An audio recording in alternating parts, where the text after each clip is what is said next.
jab, uppercut, leave you laid out on the floor. Try to duck and roll, hit and miss, now you counting stars. Should've practiced more, should've hit the mask, get out there more. Claim that you're the best. You gotta show me, son. Actions over words, baby boy. Is you real or what? Talking way too much, world come. Back sports, talking way too much, world come. Back sports, talking way too much, world come. Back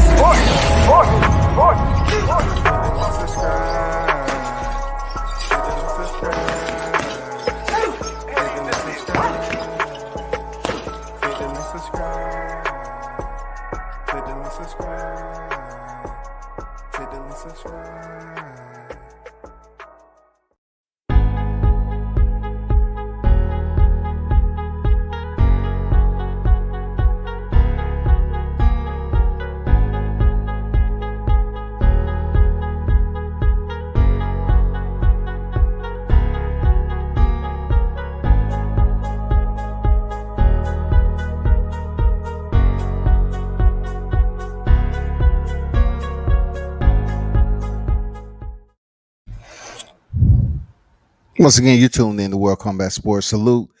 Man, happy Friday to everybody, man. It's the weekend. You know how it goes down. It's the weekend. This is Press Tour Part 2, presented by yours truly, World Combat Sports. DB in the building, on deck. What's good with it?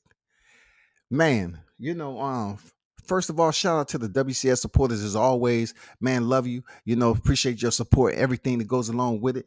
Those of you that tune in and rock with the channel, that's what's up. Hey, is much appreciated. Big salute to you. Hey, last night I did, the first part of Marvelous Jarvis Press Tour, Part 1. And, I hear everybody's talking about Bud Crawford and how his fans are this, that, and the other. I always know when a minnow comes into the net, you know what I'm saying? He's lost. A guy named Errol Spence, minnow, came over here and he was very emotional, upset. You know what I'm saying? And I was very, very patient with the guy, but he didn't know anybody in the camp just like me, but he was defending, his premier fighter in Errol Spence Jr. He didn't like what I was saying about the press tour. I'm just saying Marvelous Jarvis 6-0-1, getting his 10 minutes. I'll say 11 minutes of fame. Marvelous Jarvis is giving his 11 minutes of fame. I'm gonna help him do that. I'm gonna help him out. It's nothing personal. You gotta put that disclaimer out there to people. Saying when you start talking about shit that everybody's seeing across YTC, they think somebody's a celebrity or something. You know what I'm saying? They start saying like, "Oh man, did you see that interview? He said Errol Spence hitting hard." What? How long have you been watching boxing? How long have you been watching boxing? Mr. Gumbo, what's good? What's good? I'm like, damn, anybody can come out the damn somebody's camp with good words and be in their good graces. That's just the smart thing to do. If you get a paycheck from this camp, you're not going to go up here and tell them the real. You're not going to tell them what goes on in sparring, because ultimately there's a code with sparring. You know what I'm saying? There's supposed to be a code that sparring is not talked about. But in this case, for Errol Spence, who we don't know if he's going to make it to the damn fight. We have no idea, man. Is this man going to make it to the motherfucking ring, dog? Tickets ain't on sales. Well, the arena, we just have some air date out there. You know how you have Airbnbs? We just have an air date out there of when this fight's supposed to happen. We don't know if it's actually going to happen. We don't really truly know if his eye's okay.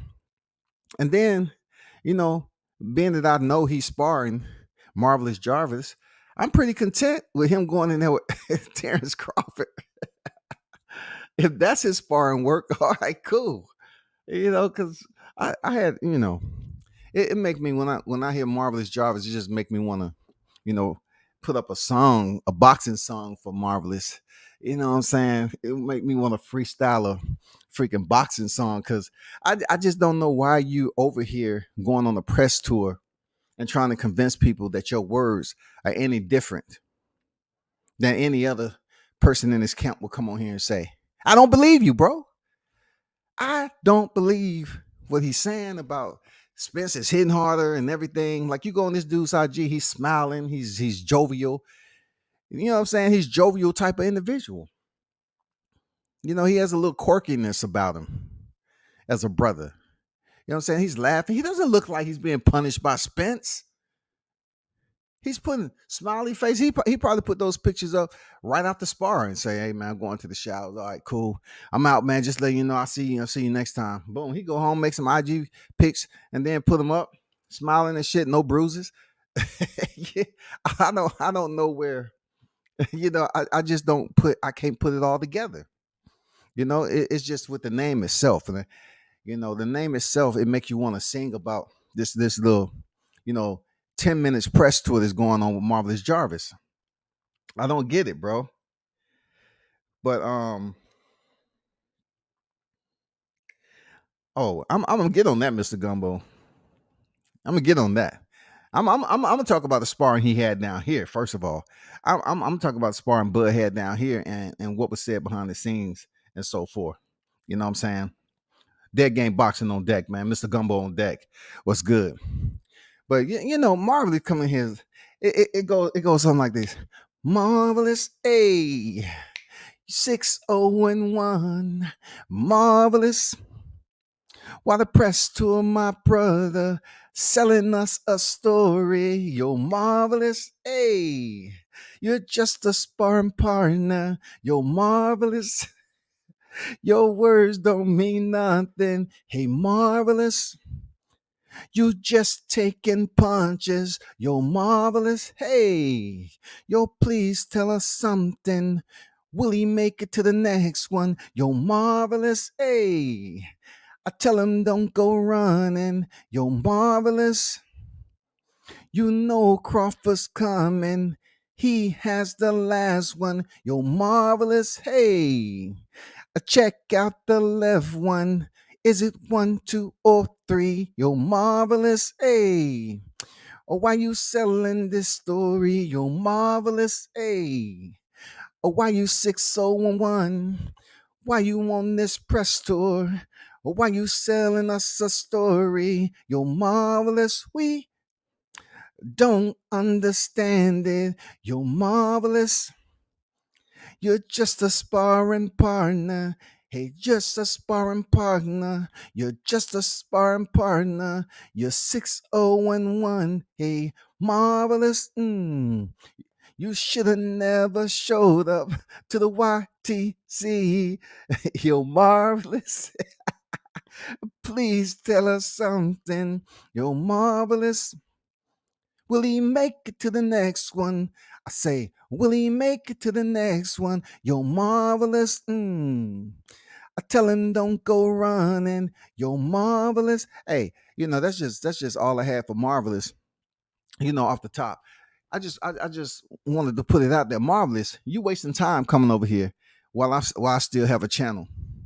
And while the true Bud fans, you know what I'm saying, the ones that rock with him, just the supporters, the true supporters. We have to say the Bud supporters.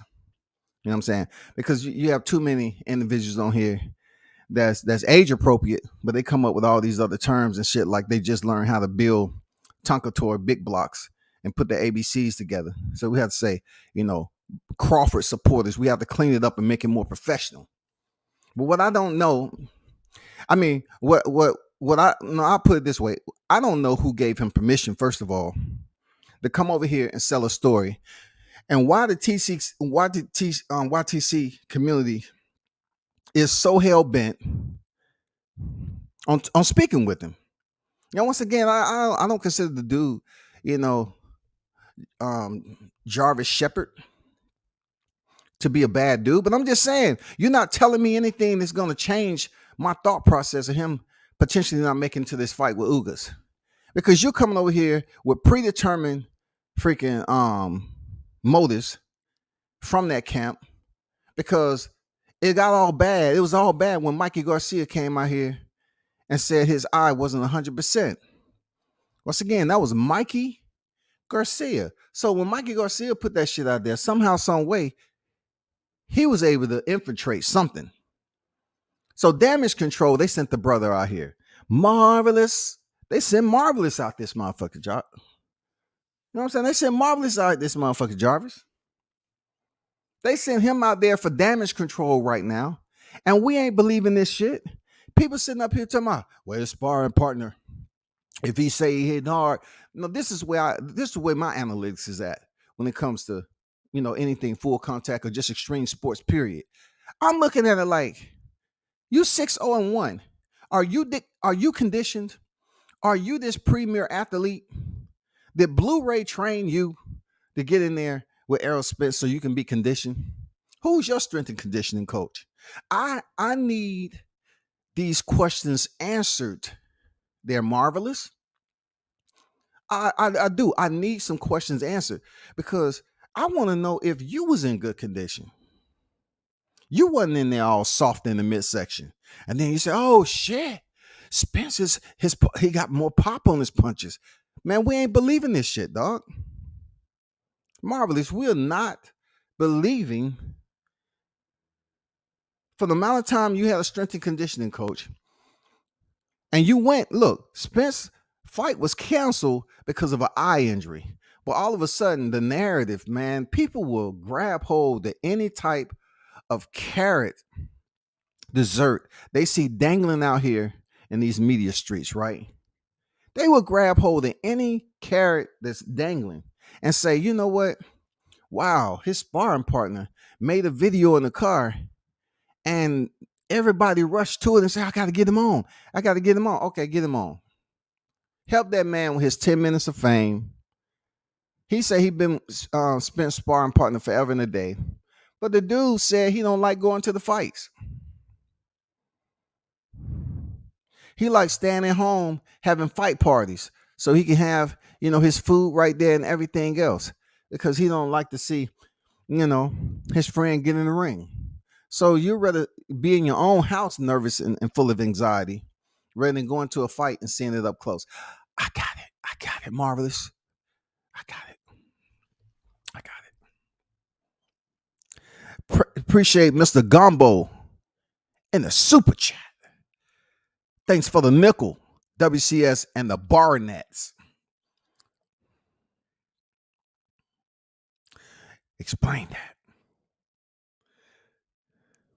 Man, I was just coming off the top, dog. I don't expect it to go viral. They said Bud was looking bad.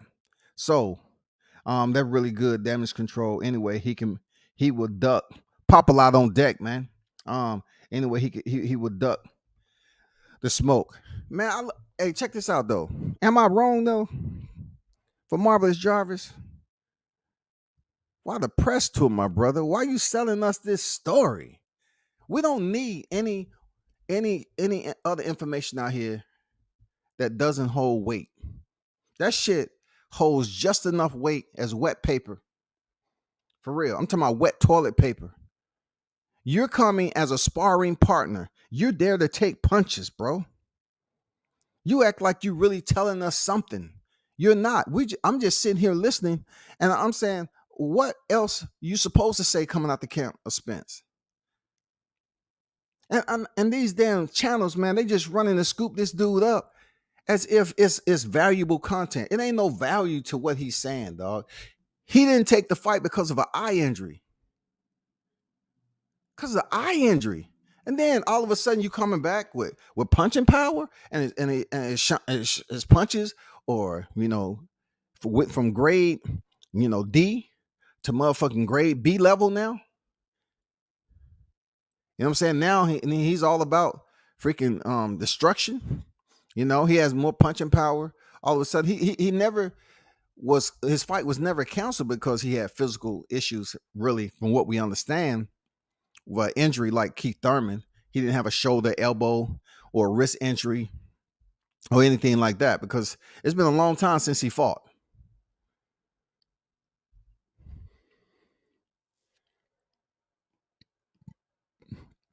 It's been a long time. I don't get why the YouTube community is desperate enough to now begin speaking with sparring partners of the elite. Sparring partners of the elite. Now, let me go back to what Mr. Gumbo said. I will speak about something I've seen. I will speak about sparring session that happened down here. Let me tell you how off the rails sparring can be. Crawford came down here and fought Richard, and sparred several guys, right? So he sparred Richardson Hitchens, which it was an easy go. I'm not gonna lie to you. Like, he was playing around, laughing, joking. He was just being Crawford, man. You know what I'm saying? He was having an easy go, no problem whatsoever. But I didn't know what the order was as far as the sparring partner go, right? I didn't know what the order, but I knew Brian Norman Jr., the Assassin 2.0, was up there getting warmed up. Anybody that has seen him get ready for sparring, you're talking about, this is the guy who was coming back from sparring Boots Ennis, right? And him and his pops gave it up to Boots. They said it straight up. They said, man, Boots a problem. Boots the real deal, right? So I've seen Brian Norman on several sparring sessions against some top names. And when he gets in that zone, I mean, he ain't playing around. You ain't going to there carrying no conversation.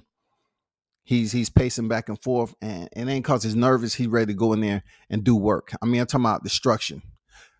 So after he finished frolicking around with Richardson Hitchens, he said, the next sparring partner, Brian Norman, goes up on the apron, and along with him, the motherfucking the heat wave that was there when he was pacing split the ropes.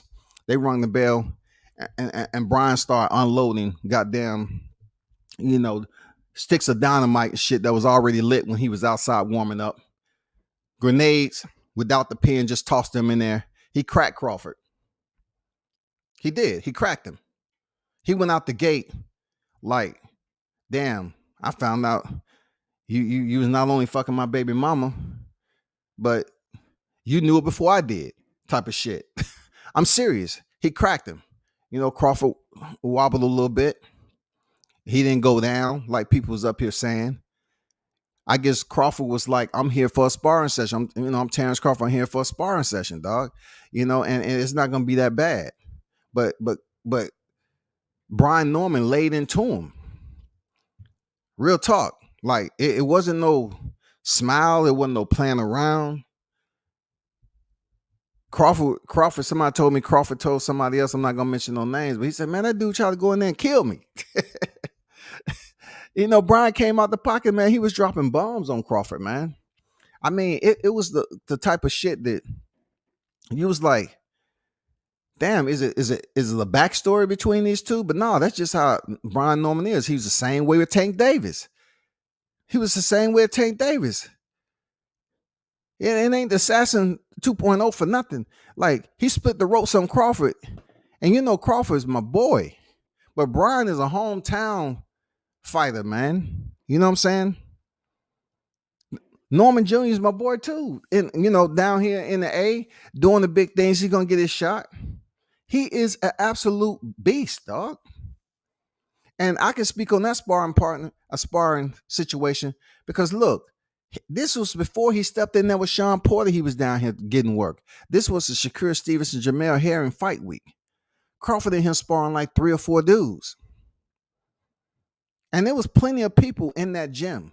So all those other boxers and people, they the one put that fake news out there that he was dropped and all that. But as far as what you heard about Brian and him sparring Crawford, that was true. He went in there and aired him out a little bit. Like, man, it wasn't no playing around in that motherfucker, dog. I mean, Brian looked like he had just came back from motherfucking completing a boxing thesis, man. And he got his degree. Now, of course, Terrence Crawford, with the experience he has, the boxing IQ, how smart, he never hit the ground. He fought what he fought. It was a rough one for him. And he didn't get out the ring after that. He went right back to the next sparring partner, which is old boy that you just saw on TV, Tiger. I forgot his last name. Tiger, he stepped in there with Terrence Crawford. But see, Terrence Crawford leaves this sparring session and he goes in there and stops Sean Porter after this sparring session. Sparring sessions, to me, it means something for certain people. But for Terrence Crawford, it was just work. He went in there and stopped Sean Porter, dog. After people was up here saying he was knocked down, and everything in there. He was never knocked down in no motherfucking ring, but he did take punishment. The roughest sparring partner he had that in that sequence, that rotation was Brian Norman Jr. But when he went in there, it wasn't no Brian. Look, it wasn't no Brian Norman Jr. type of situation when he went in there and fought Crawford. You talking about two high level elite boxers. He went in there and got it in, and he stopped Sean Porter. You know what I'm saying? So you can take it for what it's worth. If anything, I don't give a damn what Marvelous Jarvis is talking about. Dude is quirky. Seems like he's a happy-go-lucky dude. That's all I'm saying. It seems like he's a happy-go-lucky dude, man.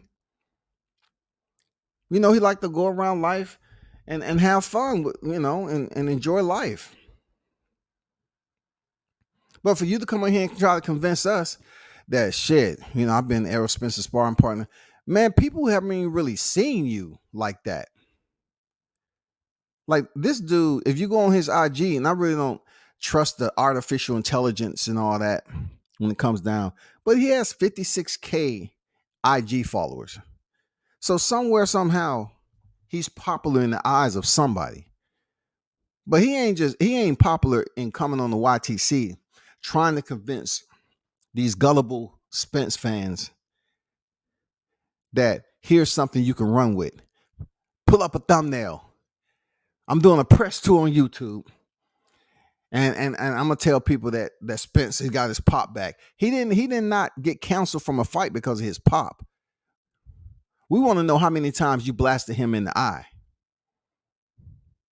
Don't get on here telling us everything outside of the eye, the EYE, the eye. 1, 2, 3. How many fingers? 1, 2, 3. Tell me how many you see. How many do you see? 1, 2, 3, 4. No, I only have 3. How many do you see? Did you punch him in the eye or not? Did Derrick James give you the green light? Hey, you a sparring partner. Today is gonna be full speed. You know, just go at least about 50% on the punches, and then you able to land some headshots if you want. All right, let's go.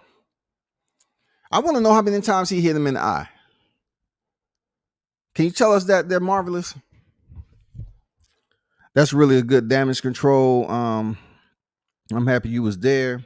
Sounded like he was trying to justify something to me. I look at it like this, man. I say it all the time how people are not taking YTC serious enough. Like, it's not every channel on here. Like, you got some damn good channels on here. Well, I'm just looking at this particular, sparring partner type thing. Only because it's Errol Spence. And people just run with it. I don't see it, man. Even if Bud was to have a sparring partner come out, right, and say some shit, I wouldn't take it for thought. A high value, I'll just say, it's a sparring partner coming out of Team Crawford, and he's just talking. I would never sit up here and think that Crawford needs to send a sparring partner out to speak on his behalf. I don't think that's something him, Bo Mack, and anybody else over there would ever have to resort to. But for Team Spence, that's what they had to resort to, man. They need to get that. Look, just look, just think about it now. Look at the timeline when Mikey Garcia news came out, and then this video of Marvelous Jarvis. His video came out. Mikey Garcia dropped that shit out, y'all. And then Marvelous Jarvis came out. And man, they ran with it. Then they Carl Lewis shoes on, bro. They ran out the blocks of that motherfucker. And it's not going to do anything at the end of the day. Because I'm telling you, the Spencerholics, I'm telling you, the only thing it does is provide a little bit more, 10 minutes of fame to put Spence's name out there. You know what I'm saying? Because the only time his name get talked about is people are trying to see if he's 100%. People are curious to know if the eye is okay, if his physical condition is okay. They always, you know how you have that knot in your stomach, like you have something big, you have something big and you have that little knot in your stomach. Your stomach isn't upset, but you just have a knot there. That's the knot the Spencerholics are always going to have until he fights Crawford. They really trying to look past Ugas, but they just unsure themselves, man. They're incomplete. It's just like, you have an appetite for something. You hungry, but you don't want to eat anything. Like, damn, because shit, I'm worried about this. The Spencerholics are worried about this Ugas fight because it may not happen. And if it don't happen, and he's not able to fight for this WBA title, and some other shit pop off, because we all know that Crawford's just out here chilling, waiting for a fight, right? It would be absolutely great, to see him in there with Ugas, Terrence Crawford, while Spence, goes back on the DL list. It'd be great. You know what I'm saying? Because I see it already. They want a heavy one side of the scale that say a negotiation process, this, and this. I hear that Spence is up here saying that he's going in. Somebody put out an article saying Spence is going against the PBC's wishes. He want to fight Crawford next. Kudos to you, bro. I want you to get that ass whooping too, Spence. Kudos to you if after Ugas. But I'm not even believing that you're going to make it in the Ugas fight, bro.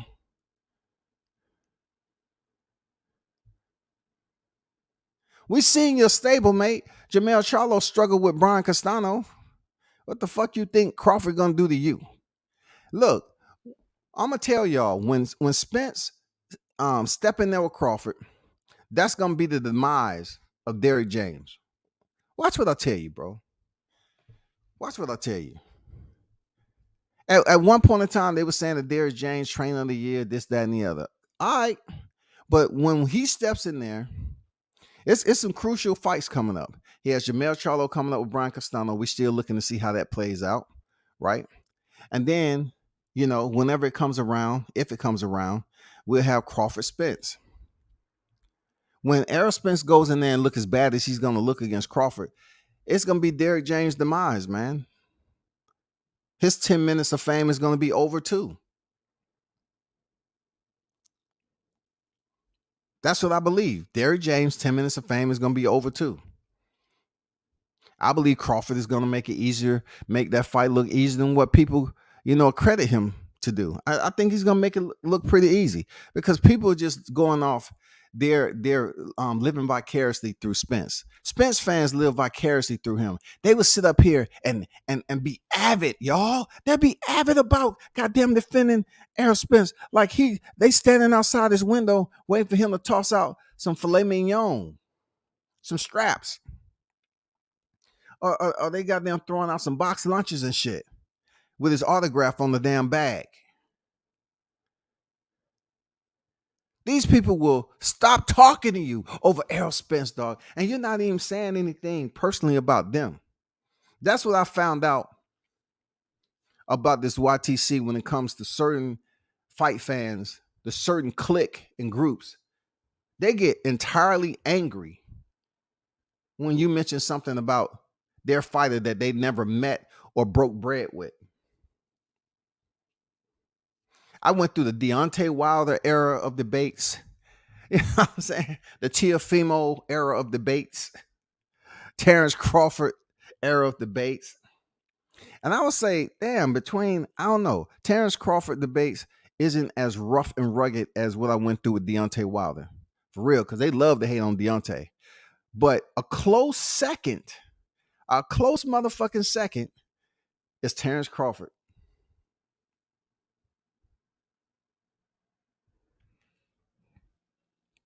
I thought sparring stays in sparring. You know what? Here we are. We have an individual who's talking some sense now. He said, I thought sparring stays in sparring. That's what I was thinking too. And that's why I'm sitting up here and saying, Marvelous, why are you here? Because the code in boxing is you don't talk about sparring, right? Now, that code just can't be for somebody who's coming in there and they're another boxer and they don't want to give out because they're another boss. Let's just say Jerome Ennis go in there and spar Errol Spence Jr. We can't say it's Ennis Spence and we're gonna keep it a secret. But then if you have what is called an in-house sparring partner, which it's not a fighter that Errol Spence will potentially meet in the ring, and they call him Marvelous Jarvis. His etiquette is different.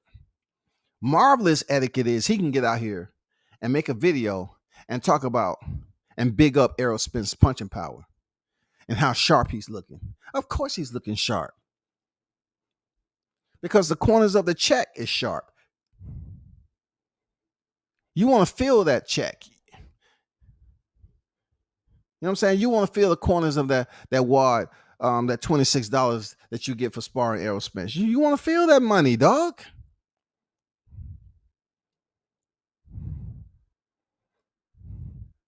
It's irrelevant to the boxing community. But people are desperate for viewership, bro. Damn, man. This YTC shit is desperate for viewership. They are now interviewing sparring partners. And look, these are the same people that will sit up here and say they hardcore boxing fans, but yet and still they'll take every piece of crumb that Marvelous left out here for them, and they'll make that shit into a meal. They say, "Oh, good news, breaking,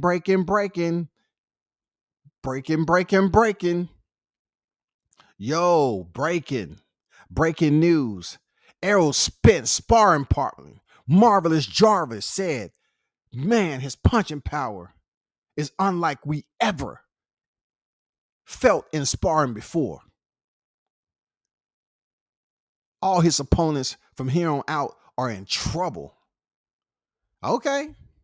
Because he had the same moniker, right? His hashtag man down. But goddamn it, when the final bell ring, I see man up, goddamn it. I see both feet, all 10 toes on the ground in his opponent. Mikey Garcia came in that bitch first fight at 147. His feet was planted firmly on the ground. It wasn't no man down shit. Why all of a sudden, Marvelous Jarvis get a pass for breaking sparring etiquette? Like Gumbo said, what the sparring etiquette is supposed to be confidential. Why is everything coming out the YTC and people scrambling? What? Hey, anybody got that number? You got that contact. Anybody got that contact? Give me that contact. I need Marvelous Jarvis contact. Anybody got Derrick James? Let me hit Derrick James up. Is he answered DM yet? He answered DM. He's Spence up. Hit one of his boys up. Man, who got that number? We got to get Marvelous Jarvis on here real quick. The shit is hot. I got to hear how Spence is looking. And then what everybody is running with is what? How sharp he's looking at his punching power. That wasn't the reason why he digressed back into the shadows, bro. It was his eye. I thought, is he the same sparring partner that injured his eye? Oh my God, man. Please, y'all stop talking like you have some type of intelligence. Stop it. Stop causing all this conflict, man. Damn.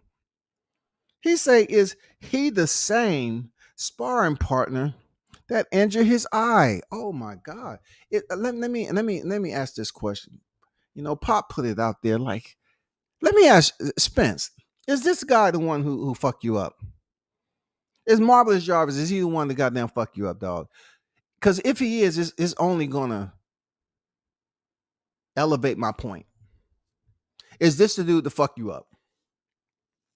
Because it's not the dude that was supposed to be Manny Pacquiao, replica. He was fucking you up with supposedly your eyeball was already fucked up. So he didn't do it. He's not the cause of injury. But if Marvelous Jarvis is the one who fucked your eye up, I'm gonna have to give this dude an apology. And I need to know when the next time he fighting. I need to go see this dude might have potential.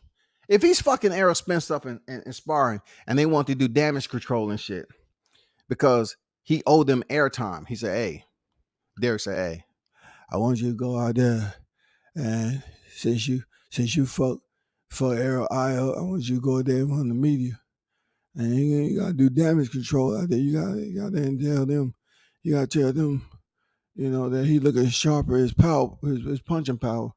Now you the one fucked his eye up. I don't want you out here talking about that eye. I don't want you mention that eye. You gonna have to tell them the truth. And we ain't gonna tell them the truth over here. We don't want them to know that Marvelous Jarvis is the one who fucked Errol eye up. What is that? What is that the case, dog? What is Marvelous Jarvis is the one who fucked his eye up. And he has to come out here on a probationary period and speak to the public to smooth it over. And one of the talking points to divert people's attention away from the eye is to talk about his punching power. I don't believe it. I don't believe the punching power. Errol versus Keith next. Okay, if Errol versus Keith next, we have to see how Keith look against Barrios. But I'm telling you, man, y'all sleeping on Barrios, dog. Y'all sleeping on Barrios, man. Seriously, y'all sleeping on Barrios, man. I can't say Keith Thurman is gonna goddamn walk through Barrios.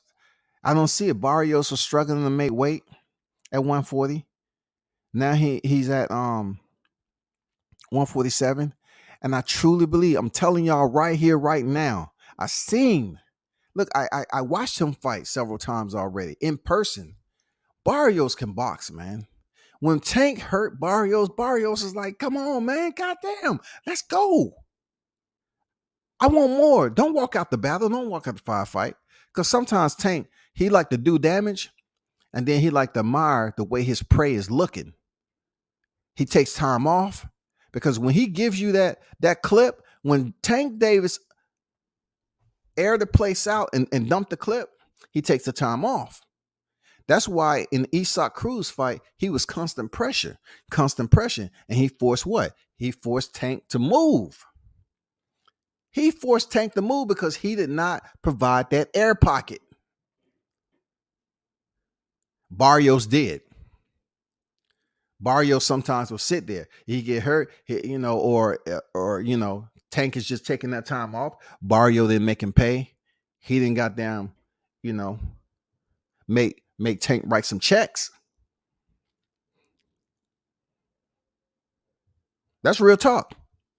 Barrios is tough, man. Barrios is motherfucking tough, dog. Now I know a lot of people is jumping on the Keith bandwagon because boxing getting his desperate moments right now, and Keith been out inactive and shit. Now he want to come back and talk, and Keith can articulate, the boxing game in the best way when it comes to promo. But he ain't going in there against a slum, ragu, a stiff. He's not doing that. Barrios is a legitimate opponent. You know what I'm saying? But back to my boy Spence, though. Keep gonna watch this dude. He ain't Mark. He's not gonna watch dude. It's easy for boxing fans who haven't seen him fight, but I seen him fight several times in person already. Like Mario Barrios ain't no punk ass motherfucker, dog. Y'all can't link him up to Tank and think the fighting style that he gave Tank is the same fighting style he's gonna have with Keith Thurman. And look, you can't say he was bullshitting around, because after he lost his title, he moved up to 147. He didn't sit up here and try to take another fight. He's like, shit, let me go up to 147. What better opponent? Keith Thurman, inactive. You saw the damn face off. You know what I'm saying? Mario Barrios just a little bit taller. He has the reach. Both of them has pretty good. They line up pretty nice. Mario is just a little taller. And we seen Keith Thurman, of course, former unified champion, go in there with the best names. I mean, Keith Thurman, come on, he got Pacquiao on this record. Even though it's in red, he has Pacquiao on this motherfucking record. Sean Porter on his record. Danny Garcia on his record, dog. Josecito Lopez almost put Keith Thurman in the red. Almost. Josecito, shout out to Josecito Lopez, man. He gave Thurman that business.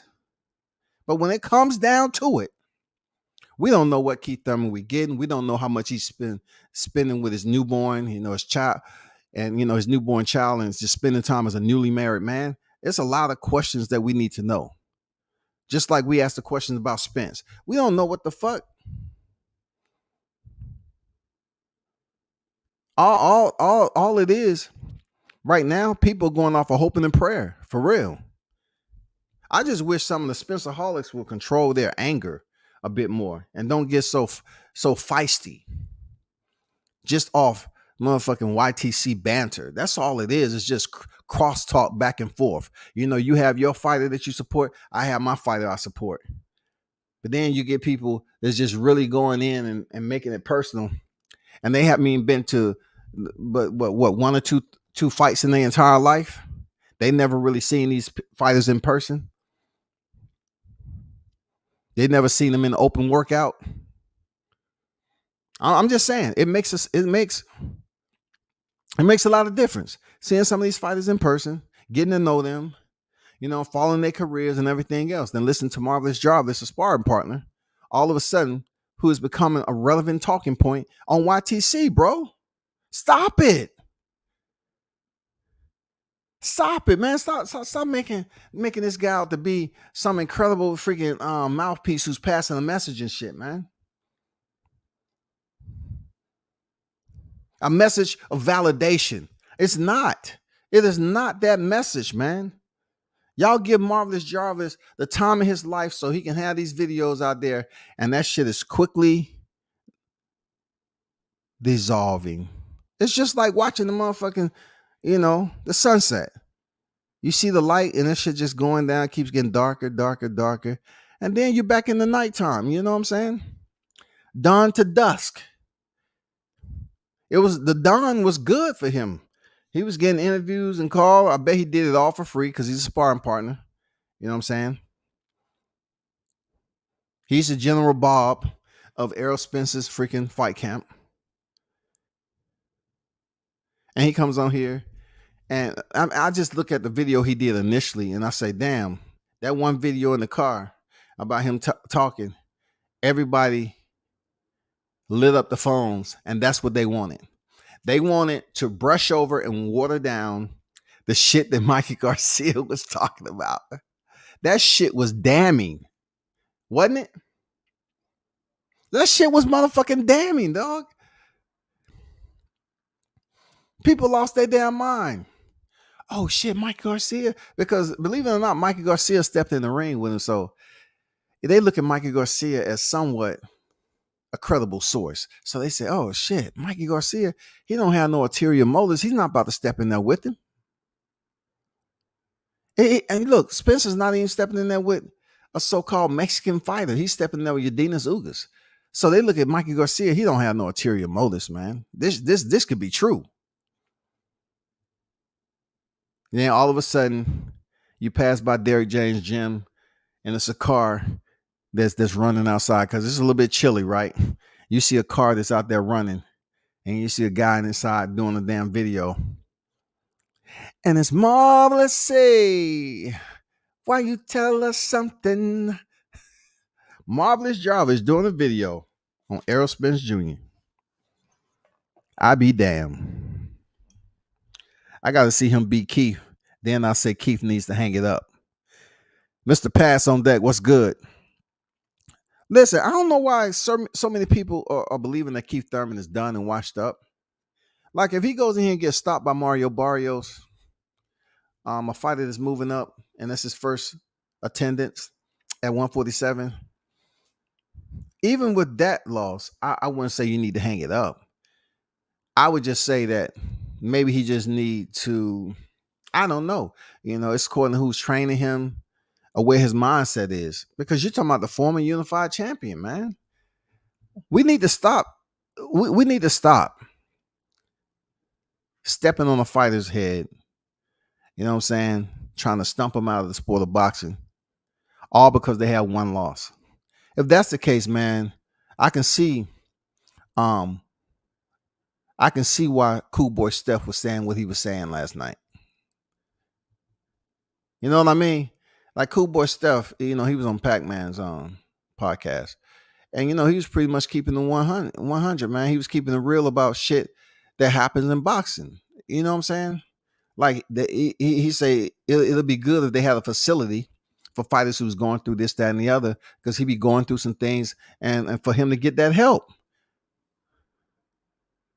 That makes sense because it's a lonely sport. Isn't that what they say? It's a lonely sport. So just like I'm up here talking about Spence and his eyes and him not being, able to walk in there at maximum percent and get the job done. He may not even make it in there to the fight with Ugas. It's a lonely sport when you listen to the critics. And not every critics that you are listening to are contending in the same profession that you are. So therefore, what they do? That's irritation. That's why fighters get these attitudes. They don't want to fuck with media. But look, you have to learn how to deal with it, because in life, it's always going to be people that recognize who you are and ask you questions. So if they have the camera running when they roll up with you, and you come off as being belligerent, then they're gonna catch it on there, and they're gonna get some views off you. But in this scenario, man, I just look at it like Keith Thurman only has one loss. You know what I'm saying? Good promo. Barrios ain't no slouch. A big part of me, man, I think Barrios, I know Josecito Lopez put him in trouble. My only problem with Barrios is how long can he keep his foot on the gas if he does hurt Thurman, if he gets around to hurting Thurman. You know what I'm saying? I have confidence in Barrios, man. Talking with him in at the press conference. You know what I'm saying? I have confidence in what their game plan is. For real, I do. You know who his trainer is? Come on, man. You know who his trainer is, right? Drop it in the chat, man. Y'all know who his trainer is, right?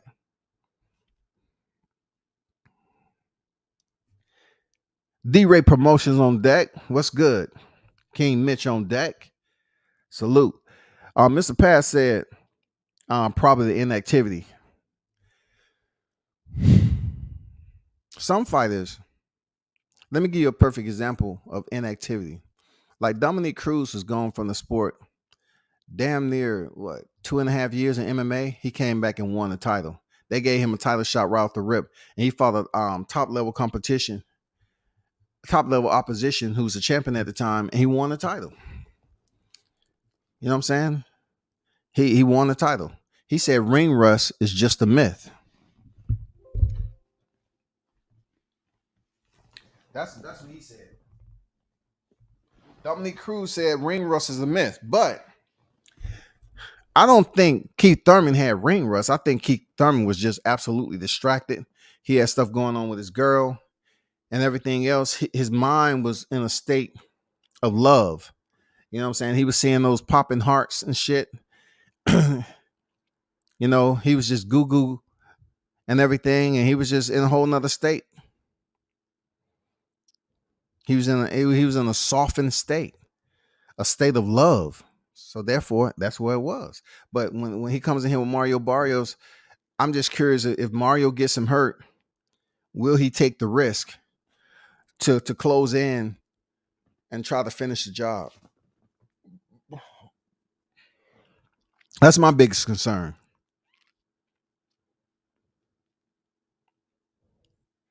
People are now saying Keith Thurman, Errol Spence. We don't know that for sure.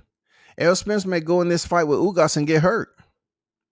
Are y'all not thinking about that? I mean, we're talking about a guy, just as we talking about Keith Thurman and him not being, focused and everything. We have to look at the injuries that Keith Thurman placed him in a state of hiatus, and we have to look at Dan Errol Spence with his injuries keeping him in a hiatus. Like this is the worst time in his career to be fighting once a year. Spence need to fight twice this year, and these fights need to be big fights. Else, his mouthpieces and advocates that's on YouTube, they're gonna start losing their marriages, man. For real, they're gonna start running into the motherfucking YouTube streets, delusional, deranged. These motherfuckers gonna lose their mind, dog.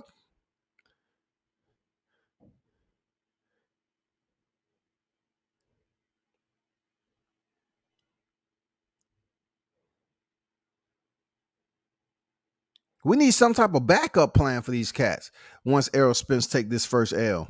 Seriously, it's not gonna be like Jamal. You know, people was quiet as shit over there in Texas. Like, oh shit, Jamel?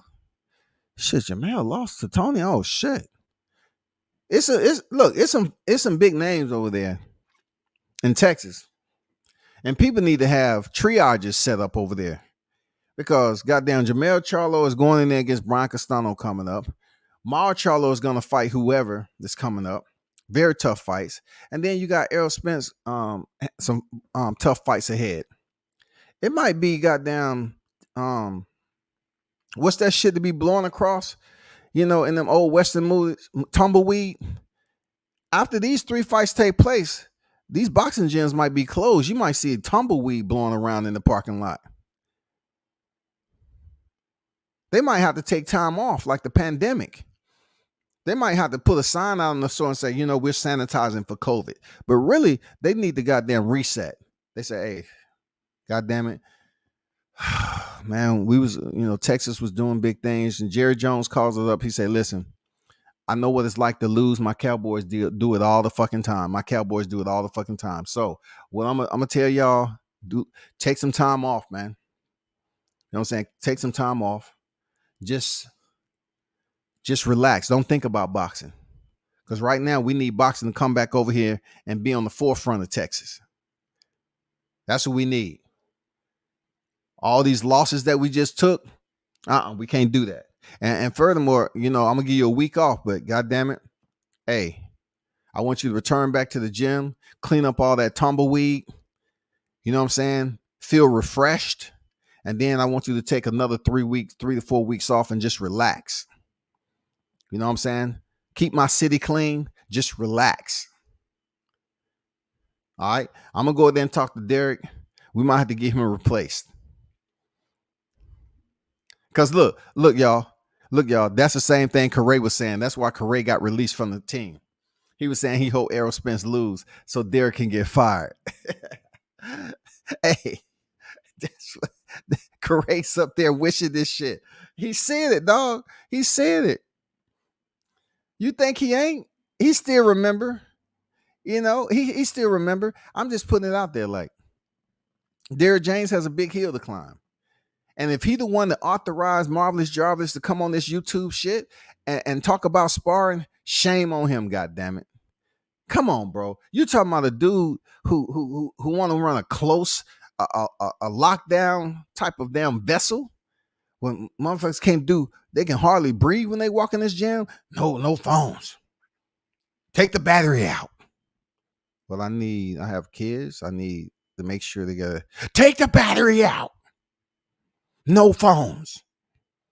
So he don't want nobody leaking footage like what happened with Errol Spence before. I actually, know who that outlet was. But see, that's what Derek James get for allowing an outlet that's not even located here in the US. Imagine that. That's what you do when you want to exclude all the YouTube community and you really don't want to fuck with us. It's okay. These coaches, they don't want to fuck with the YouTube community because they have a little thing, they have their little pros and cons. Mostly cons though. And they don't want to fuck with us and give us that exclusive. You're only doing an injustice to your fighter. Because every now and then it'll be good to see your fighter before he steps in the ring, especially a fighter as popular as Errol Spence. But who's in Texas getting this authorization besides Fight Hype? Who else is getting this authorization? That's one. Look, if you look on YouTube, it's one freaking, all these, like, I'm going to tell you, the ones that actually attend the fight, I can probably count on both hands. It's way less than what we see on YouTube because not every YouTube outlet attend the fights. But look at it this way. If you don't want nobody in your gym and you want to lock it down and you want to make it seem like you walking into damn state facility and you got to empty all your pockets and shit. And then you just look up there with your eyeballs. And then after Errol Spence is done, hey, only 2 questions. And you got 15 motherfuckers on deck. It's not going to work out for you. And people gonna leave up out of there like, damn, I spent all this money, hotel and shit, and we only was able to get 2 questions out. We're talking about grown ass men, so why the trainer got to be there? The trainer shouldn't have his ass anywhere. That's a grown ass man. At the end of the day, a boxer goes in there and whoop ass. But yet, when it comes to interviews with the media, he can shut it down whenever he feel it. I've seen it happen.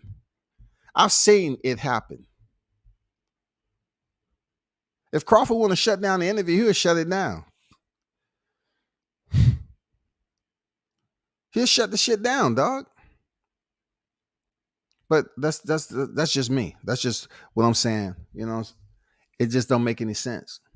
Why would Derrick James authorize Jarvis to come over here on these YouTube streets and panhandle a motherfucking story, which I don't believe at all.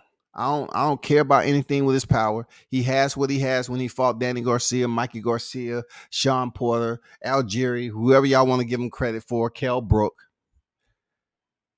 He's that guy. He didn't fight because of an eye fucking injury, dog. EJ sparring partner, now acting. Look, dog, let me show you something. Let me show you something, bro. No.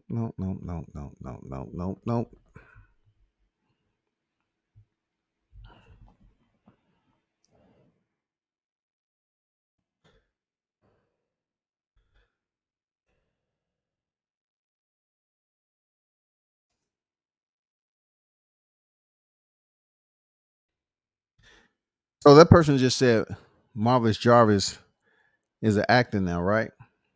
So peep this out. Peep this out.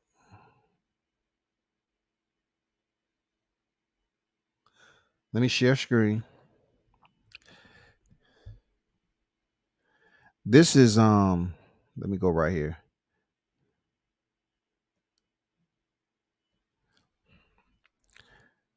And let me take this down.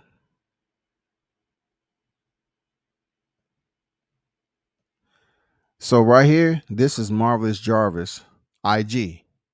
Okay? I'm giving this man 2 more minutes of fame.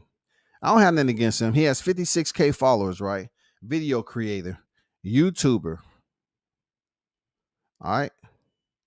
I just want to know if this is the same guy. That's the same guy, right? That's my thumbnail. That's the same guy, right? He's a YouTuber with 321,000 subscribers, Dallas, Texas. Boxing coach at Duncanville Boxing Academy.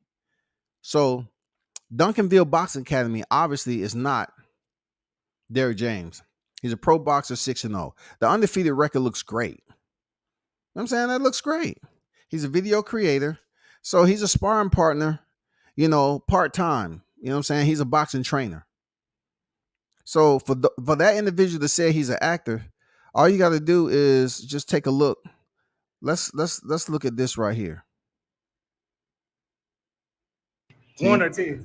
Once. Heavyweight, welterweight, heavyweight. See, I got the thinnest pad on. Look at how thin this shit is. This is for the little kids. We're gonna get one shot.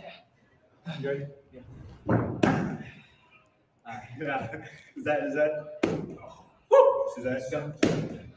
Oh! Okay. I told you. You got it. So check this out. I played that video because I felt it very interesting that they're saying that Errol Spence is punching harder. So did Errol Spence punch that same body mitt too?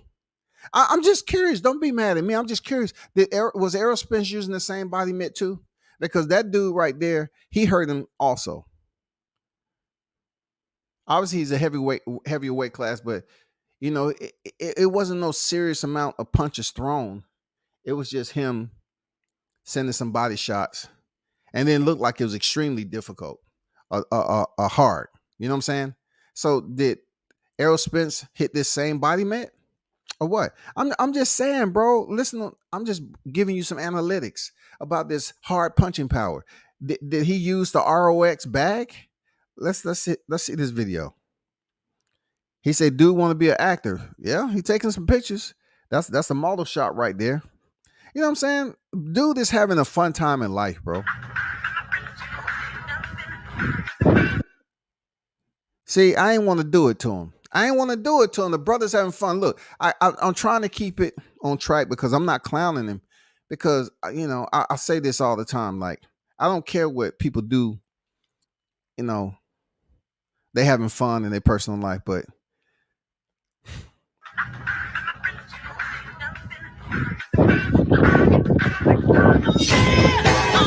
okay, moving on. Hey, bad talk. Let's go over here to this training video because okay, the reason why I showed you two videos of he dancing and shit because obviously he loved Michael Jackson.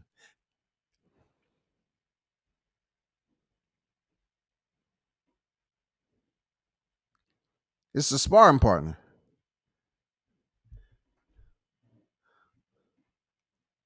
Hold on for a second now. Stay with me. Stay with me.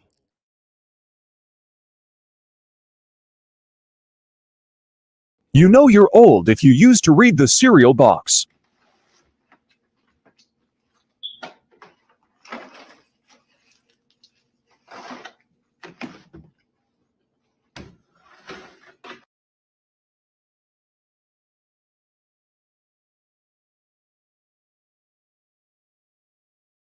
Enough of this. I just had to give some soft sharing points. That's it. I'm done. I'm not worried about Spence turning into Thurman. Thurman be bullshitting. Spence don't strike me as that type of guy. Come on, Mitch. Spence is basically he has a lot of people fooled. They was the same one sitting up here saying that he wasn't in the type of situation being intoxicated in public as he was, and then videos started popping up.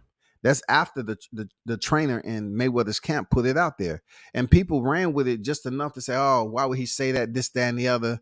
But yet the videos started coming out. The one that was at PBC fight when Adrian Broner and Javante was sober, but Errol Spence was fucked up. The videos started coming out. And you don't think he be bullshitting? Man, please. Shouts to Texas. Spencer Mel Charlo will be there. Fights convincingly. No telling who Maul will fight. I hope he gets the Canelo fight though. I'm not sitting up here trying to devalue him getting that big shot. If he gets the big shot with Canelo, cool. But it might be some timberweed blowing through the gym parking lots over there. And there three big names. The three big names: Jamel Charlo, Errol Spence. They have some big fights coming up. You know what I'm saying? They already don't face the storm when Jamel Charlo took that L and he lost his belt. Man, I swear to God, Jamel Charlo, I couldn't find a video that was out there. I couldn't find shit. Like, it was super quiet, dog. I drove through Texas and I was like, is this any life out this motherfucker? I didn't see the livestock out in the field grazing. Like, what the fuck is going on? They already dealing with the abuse every year of Dallas Cowboys losing. I mean, come on, man. A state that big, but yet the teams can't get it done. The boxers are somewhat in a state of delirium right now. They got to get it done. They got big fights. They got to make it happen. Else you're going to have people turning on you over there, bro.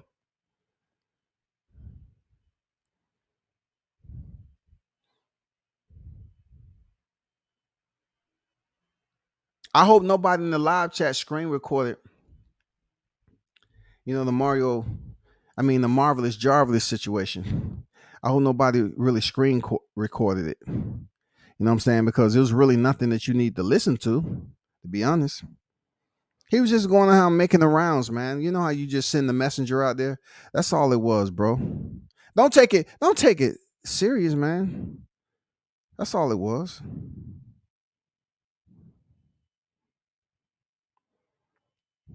That's all it was, bro. That's all it was. I know the Spence fans is gonna be totally upset, the Spencerholics. But check this out. We're talking about the eye injury. We're not talking about no punching power. He just had one guy hit him in a body mitt, and guess what? He was saying that hurt. So how do I know what type of condition this guy in? He's a coach at Duncanville Boxing Academy. So therefore, he, come on, man. He just proved that he can be hurt by another fighter. Come on, did anybody look at his IG before he was up? Oh, for real? Spence his punches was that much harder? For real? Did you look at his IG? Somebody say he want to be an actor. He might want to be a dancer, a performer, an artiste. Ain't nothing wrong with that, dog. Because at the end of the day, you cannot retire from being a Spence sparring partner. You know what I'm saying? So you got to have another career. So good for him. He's 6-0. It looks good on his IG. You know what I'm saying? He put a little boxing shit up there. But this is my point. This is what I'm trying to make. He said, Dallas, Texas, boxing coach at Duncanville Boxing Academy. All right. He didn't say Errol Spence sparring partner. But when I hear people talk about him, he mentions Errol Spence, he being a sparring partner for Errol Spence. So if you go on his IG, he has, one good picture of him with Errol Spence. One good picture. He's not in boxing gloves.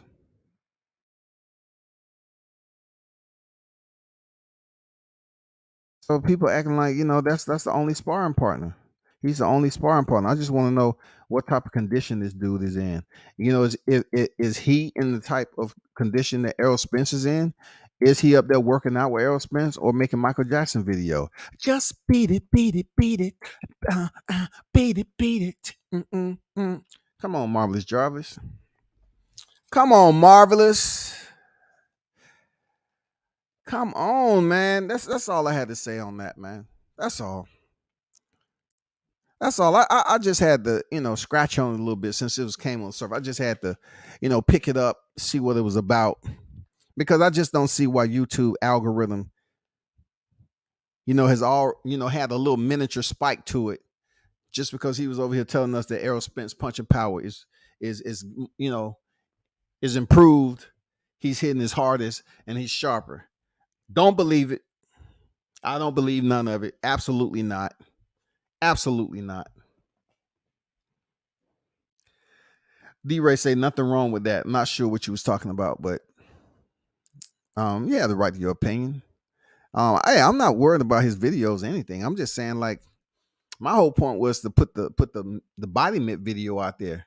He has another video out there of a guy who's hitting him to the body, and it hurt him. He say, "Shit, that's a hard punch."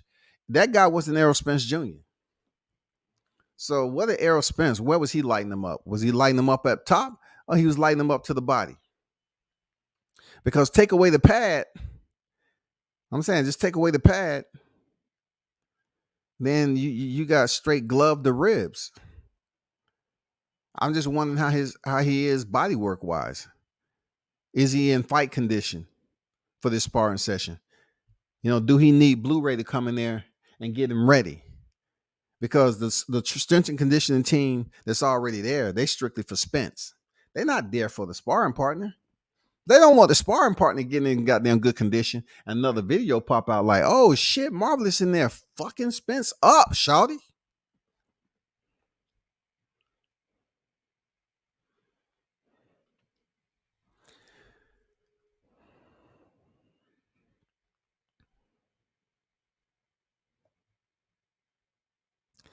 I want to talk about the revelation that's taking place right now, right? You have a situation where you have some big fights that we want to see. The Devin Haney, Kambosos, Lomachenko shit, right? In the process, we've seen a transition of the Paul brothers come up on deck. All right. Oh, I was the one that's calling them the Goof Paul brothers. I was the one that's calling them that because they was basically focusing on boxing. And I don't take them serious just yet. I don't. But we all know that their path was on they was already set from their parents and what their parents was able to build as far as generational wealth, and they was able to build upon that themselves and have a family that was able to become affluent and make a lot of money. With that money and being Vine stars on YouTube, they decided to venture over into the boxing ring. And we remember the shit that was on Matchroom. We remember, the Logan Paul KSI situation. At that time, it was all about Logan Paul. Jake Paul fought a YouTuber called Gibb. Nobody gave a fuck. Nobody gave a damn. I did a whole live on this transition. You know what I'm saying? Nobody wasn't giving a fuck about Jake Paul. Then all of a sudden, his name started to pop back up during the pandemic on him stepping back in the ring on a Triller fight card. The Triller fight card was an undersized what? Nate Robinson. An undersized Nate Robinson, a football player, short, was going to step in there with a guy who's weighing 190 plus pounds. He went in there, he got flatlined. He was flatlined, period. He was flatlined. Point blank, period. So as he was building up his career, people started to take notice of Jake Paul, not too much Logan Paul. So not to recent, last year, did Logan Paul get a little shine, you know what I'm saying, by coming in there and having the opportunity to fight Floyd Mayweather. Now, initially, when the news broke with him and Floyd Mayweather, people put it out there like they always do, puppetize the media. They put it out there and then they shut it down. And then, boom, all of a sudden it came back up. Oh, Logan Paul and Floyd Mayweather fighting here on the same weekend as who? Teofimo Lopez and George Kambosos. They end up winning that slot because Triller relocated. Ultimately, at the end of it, the fight was postponed. And then, like I said before, he ended up losing the title, he being Teofimo Lopez. But peep this out, though. Jake Paul is not just lacing up the gloves. He's pretty much called out Dana White on the fighters' pay of the UFC. He's putting his voice out there and going against the head, the president. He's going at the top of the food chain to make a statement that he's trying to change the pay. He's trying to advocate for the welfare of the fighters. If they step it in there and they compete in combat, they need to get compensated for it. Along with that, he signed Amanda Serrano. Not only did he sign Amanda Serrano, he's part of a big fight. He's part of the big fight that's taking place coming up with her and Katie Taylor. And this fight is really taking fire. And I'm saying to myself, how does the Paul brothers come into equation like this and make waves, and they haven't even been a part of the sport like that for an extensive amount of time? They haven't even really been grinding like that. They haven't really been in front of the camera on the boxing stage like that. So how the fuck are they now in boxing making moves? Where are my brothers? Why can't we just have one or two brothers that come up here and could have made these moves? Yeah, you got the Paul brothers up here, the Goof Paul brothers, and they're making moves. They're making moves. And people, they have people like myself talking about the moves they're making, because it's a lot of people that's taking them serious. There's a lot of people that's out here taking these cats serious now on the business side of things. I still stick to what I said about Tyron Woodley fight. I think it was fixed. I stick to what I said, period. I'm not digressing from that. But he was able to give Tyron Woodley 2 big paydays. 2 big paydays, shawty. He was able to give a Ben Askren a nice payday.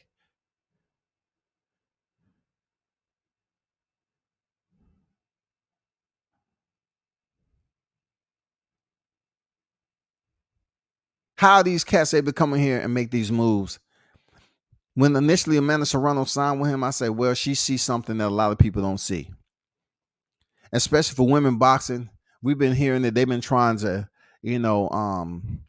levitate their popularity in the presence of the boxing fans for quite some time. I think with this fight with Serrano and Taylor, is at that point right now. A lot of people tuned in to see this fight. Like, this is what, you know, Carissa Shields has mentioned time and time again about, women's pay and everything like that. And look, I've been on record as saying that women boxers need to fight 3-minute rounds and their championships need to be 12 rounds. They need to equal that, just like in mixed martial. Women and men fight 3 5-minute rounds. And if you're a co-main event or fighting for an interim, whatever, or main event, you fight 5-minute rounds. It's been like that for a long time now. So why women boxing is still not 3 rounds, and the round is just starting to heat up when it ends at the 2-minute mark? Come on, man. But at this point in time with Jake Paul, people are like, damn, he's giving away money. I mean, the fighters are making money. They're making money. And then he's linked up with Eddie Hearns. I mean, y'all need to pay attention to what's fucking going on with this shit. They really pushing Jake Paul. You could say, look, you could say the complexion for the protection all you want, but don't act like we don't have some individuals, some black entrepreneurs or some boxers that could have did the same thing Jake Paul did. I don't want to hear no black shit, nothing. I don't want to hear the complexion for the protection. That's why it's going down. Man, it's been plenty of time where two people or one or two people could have got together to make this shit move. You know what I'm saying? To start making the waves, swell back and forth and make people take notice. It's been a lot of us in the sport of boxing for a long time that could have made this shit happen. Now we got the Paul brothers coming in here acting like this is all brand new and we never talked about this before. They making head waves in this shit. I mean, y'all better pay attention. Because the more and more the Paul brothers are in front of the camera, the more and more you're gonna have fight fans up here looking at them like, oh wow, the Paul brothers are doing it again. They putting on this fight, they putting on that fight. You don't see the change of the guard coming. PBC is in a detriment right now. We having MVP coming on trying to promote. He's getting a big push from some big names. Y'all don't see what's going on? Hey, y'all need to pay attention to what's going on. I'm serious. You need to pay attention. He say, I don't give a F about their fights, but I like how Jake Paul is showing us that boxing ain't shit. If you know what you're doing, you can get in the game and make shit shake. Not as a promoter, though. There's plenty of people that has promotions. A lot of fighters on PBC has their own promotions, but it's just because of money purposes. You know what I'm saying? It's just for them to be able to legally, have royalties to their fights and stuff like that, to put them in a better business position to drive later on in their career as they exceed to the backside and exit the garage and go out into retirement. That's one of the formats that Al Heyman has with his fighters. Look at most of his fighters on PBC. They have their own promotion.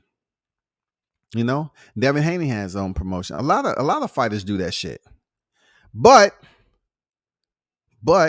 at the end of the day, I'm talking about what Jake Paul are doing. Y'all need to pay attention because he has a lot of push. He coming there with money. It's not like we don't have some black entrepreneurs with money, right? We have 50 Cent try to work with Floyd and this shit, it failed miserably. It really gives us a bad light because I know we can work together. I know we can be successful. But when I see shit popping off like this again with Jake Paul and Logan Paul, you know what I'm saying? Like they're bringing out this water.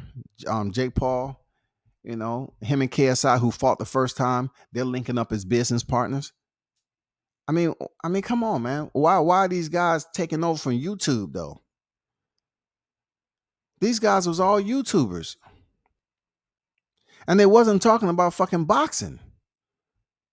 They was content creators, and now they're bleeding over. They bled over into the boxing scene, and now they're getting sponsorships, and they're getting a push, and they're becoming relevant, y'all. These motherfuckers are becoming relevant. Relevant. Don't worry about Eddie. Don't worry about Bob Arum. Bob Arum's gonna do what Bob Arum does. We might wake up and he's no longer with us. It's a change in the guard close by for top rank too. But what about the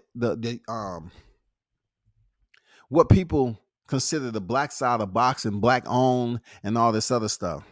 PBC. Whenever they talk about a black fighter, they want to go over the PBC. And not everything is well over there. And plus, who said it was black owned?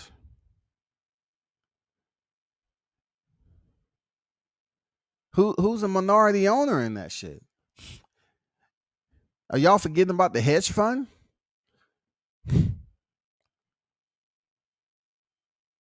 I'm just saying, Jake Paul them coming in here making the Serrano fight and Taylor, and people are perking up. They're like, oh shit, I want to see this fight.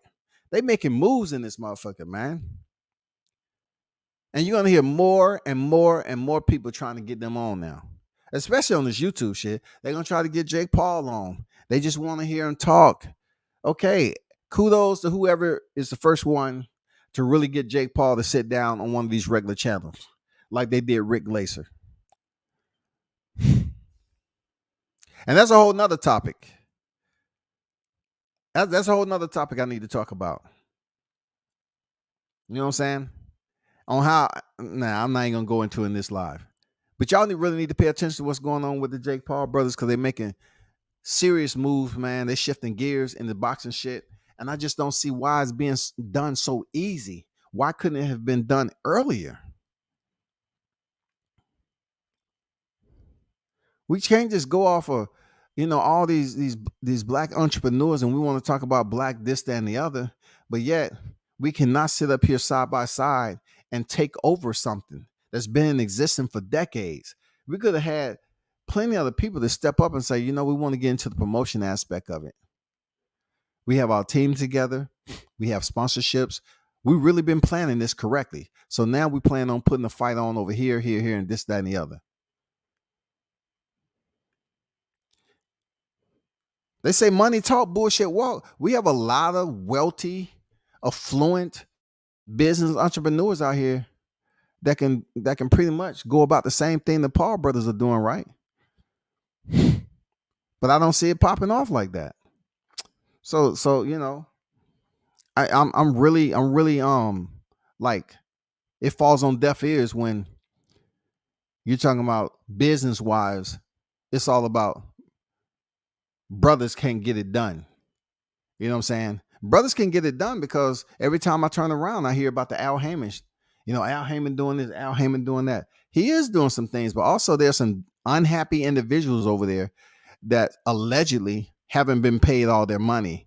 Allegedly by I'm gonna use my boy Showtime, the brothers. I'm gonna use Showtime shit. The brothers. It seemed like the brothers are not really consistent with helping out some of the black fighters and basically leveling out their debt. That's old. How is that, man? Because look, how can you owe Floyd Mayweather money? And every time Floyd did an interview, he said, I made smart investments. Well, I made smart investments. And I make money while I'm sleeping. Well, Al Heyman must have been in your dreams. And while the sheep was jumping over the fence, Al Heyman must have been that motherfucker with a long rifle. Pow! Nope. The more sheep jump over that fence, the more money I got to give him. Boop! He's up there picking those sheep off from a distance. Pow! Why Al ain't paying the man money? Allegedly. Why Adrian Broner is said to be owed money, and he's out here going through what he's going through? Come on, man. I'm gonna give y'all another tidbit too. PBC might be changing their name. I just want to drop that gem. PBC might be changing their name, man. It's some changes that's going on with the PBC. I want to give a big shout out to Retro Boxing and Documentaries for the super chat. Appreciate you, big dog, for pulling up and donating to the channel. Retro Boxing and Documentaries. Retro Boxing and Documentaries. See, I could be petty and I could have said Retro Boxing and Documentaries. No, but no, it's documentaries. Appreciate the super chat, big dog. Serrano been with MVP for half a second already, getting Katie Taylor fight. The boxing game respects real money and real clout. They know how to get money out this shit for real. I agree with that, man. I agree with that. D-Ray Promotions said, if Paul fixed this fight, will he do that same thing with real boxers? I don't know, man. I can't speak for other people, but we all know that. Listen, man, we all know in boxing there's fixed fights. People get so frustrated over a 5-letter word. For real. They get so frustrated over the word fixed. Fixed is a common word in boxing. Get used to it. It's been here for decades, bro. It's been fights that has been fixed forever. Why you think it's so much Sonny listening to Muhammad Ali? Why you think when Mike Tyson threw that punch and Bruce Seldon dropped to the canvas, people was like, what the fuck? What did I just huh? What am I watching?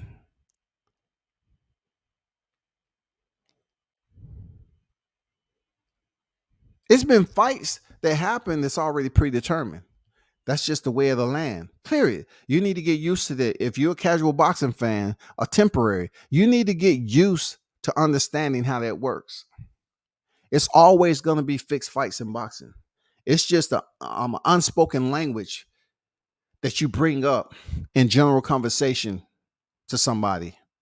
Most of the time, you don't want to speak about it before it actually plays out. But it's good to speak about it after the fact because you could tell somebody, look at this right here. You see how he waved Tyrone in first time? Boom. He threw a 3-punch combination. A 3-punch combination that did nothing to Tyrone. Nothing to Tyrone Woodley. 0. 3-punch combination. No, he didn't stagger him. He didn't do shit. And then he steps back. He waves the right glove. He takes a deep breath. He puts the oxygen in there. This is the climax. The climax is now here. Pow! Sleeps him. You know the funny thing about it? Tyrone Woodley was at the press conference before Jake Paul. This man got knocked out flatline, and he was at there sitting in the chair all nice. Yeah, I'm here to take questions. Man, let me check in my pocket. Okay, I got this check. Okay, I'm good. Let me put that shit, zip that shit up. I don't want that falling out on the floor.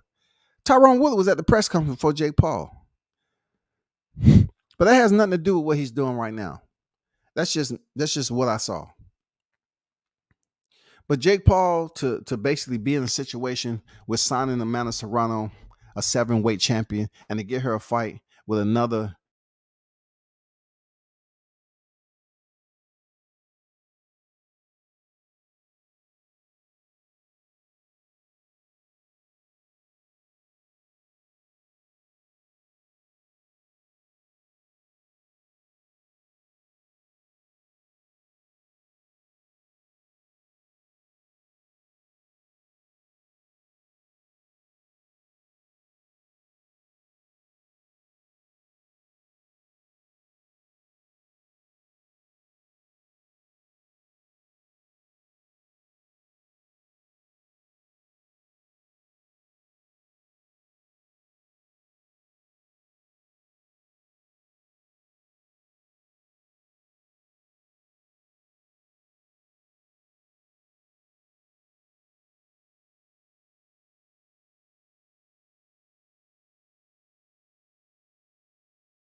and my shit drop out.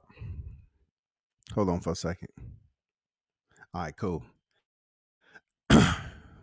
Nick, hey, Trick Naughty on deck, man. What it do, bro?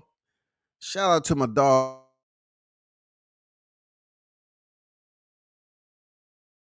Away, man. Salute this morning, World Combat Sports. Miss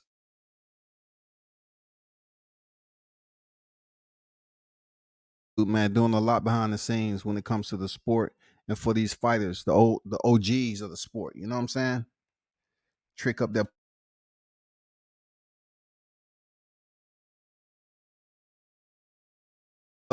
and taking a deep breath, sleeps him, but you got beat to the press conference by him. I'm just saying, dog. Like people don't want to look at it for what it is. They're just looking at they look. They're defending Jake Paul when Jake Paul is not even considered a legitimate, validated boxer.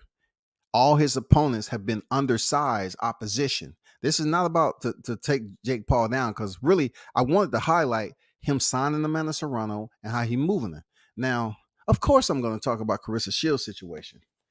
So this is the way I see it. I can really give a damn what people think about, as a black man and all this. I always say this because the type of shit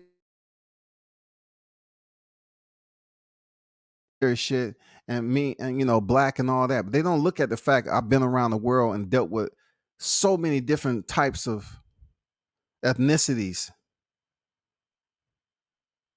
I mean, you learn from that. You learn different shit on how people do stuff, right? But being from the South, I'm talking about to the heart of this South shit. I don't have to validate my blackness to nobody, because you got the same black people that sit up here and call me a coon and a Sambo and all this other shit. They don't support my channel. So go ahead and about your business. Carissa Shields situation. Every time I mention Carissa Shields' name, they seem like, oh, that's off limits. That's an unspoken, unwritten rule. You don't do that. But I'm looking at Carissa Shields where she definitely wanted to make this type of exposure and money. Would have been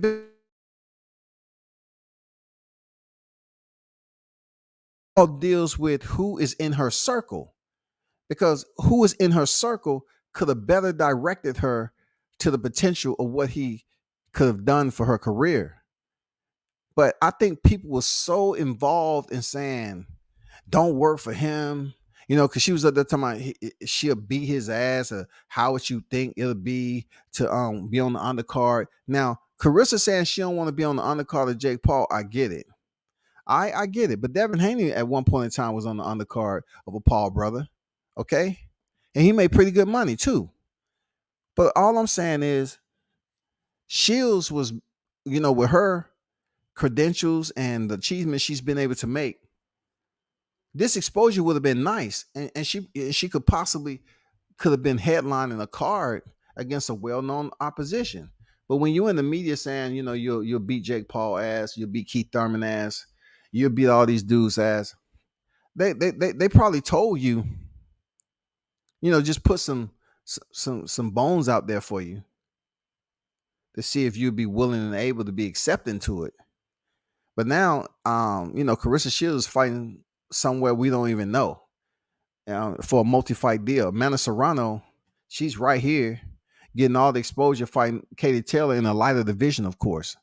My point is, if Carissa Shields was assigned with Jake Paul before this all happened, it wouldn't have been a conflict of interest, because, of course, she's not fighting Amanda Serrano because she's in a lighter weight class.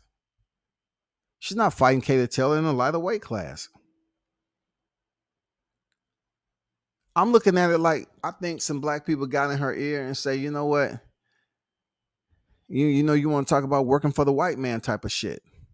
Well, Bob Arum is white, and we see what the conversation was with the Terrence Crawford lawsuit, right? Oscar De La Hoya, you want to go over there to Golden Boy? No, don't nobody want to go over there because it's almost like an abandoned warehouse. We have a certain amount of fighters that come in every now and then and sweep the floor, get a fight, and then leave. PBC seem like to be in shambles. A lot of their fights going to be on PPV. That's really going to strain the pockets of the consumer. And then we have the Matchroom, Eddie Hearn seemed to be doing a damn good job this far. Like he don't have the best, but Eddie Hearn say he's out at 50. I'm just curious to know what changes he's gonna make in the next 8 years that could potentially change boxing. Haney and them might be on to something. If he's making this amount of money, they might be on to something, bro. It might be a reason why Bill and Devin is showing this extreme loyalty to Eddie Hearn. It might be something on what Amanda Serrano did when she signed to MVP. They might be on to something. And Carissa Shields, possibly, if she would have been able to take a risk like that, we never know what could have happened. Because she is one of the best boxers in the sport. Why is she fighting somewhere in Timbuktu?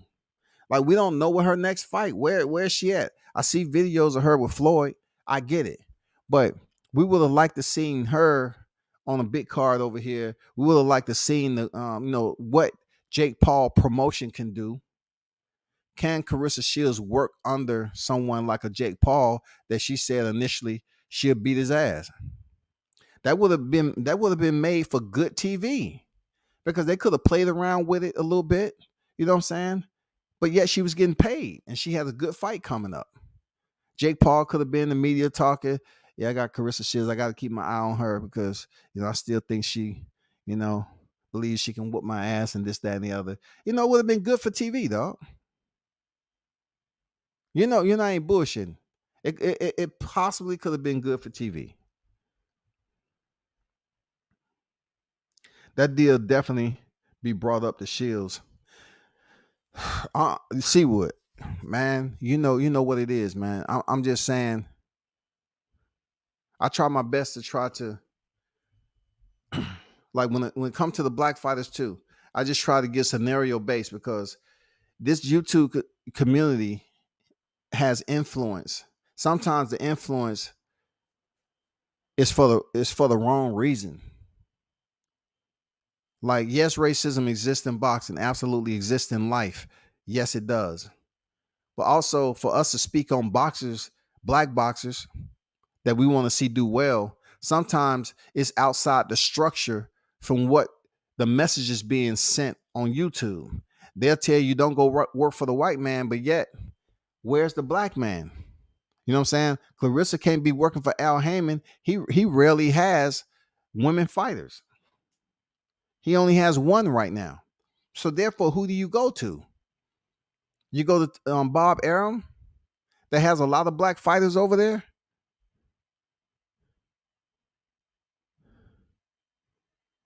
I remember people telling me when I went in the military, like, I told this story before, but when I left out of high school, I was in the military my second week out. Graduated and I was gone, 17 years old, done, gone, boom, out. But the people back down where I was at, they say, "Oh man, I can't believe Scotty going to work for the white man." Even my family members, some of my family members are saying that shit. He going to work for the white man. This and that even. My dad had some choice words because I was 17. They had to call the house for a waiver. Anywhere you go, unless you're your own boss, which you do have black entrepreneurs that's successful in this boxing game right here, it's not a regulated sport. So though you have areas for which you can eat off boxing, in order for you to reach a different level, there's certain people you have to know. There's certain people you have to know. You have to create a team. You have to make sure you have your financial backing. You have to source sponsorship. You have to know people in boxing. Money is just not going to carry you forward and you become this absolute superstar promoter. It doesn't work that way, bro. It doesn't work that way. So you have to brush elbows. You know what I'm saying? The grip and grin photos and shit. The sidebar conversations. You have to link up behind the scenes and speak to somebody that you might not have a damn cordial relationship with, but you want to do business, right?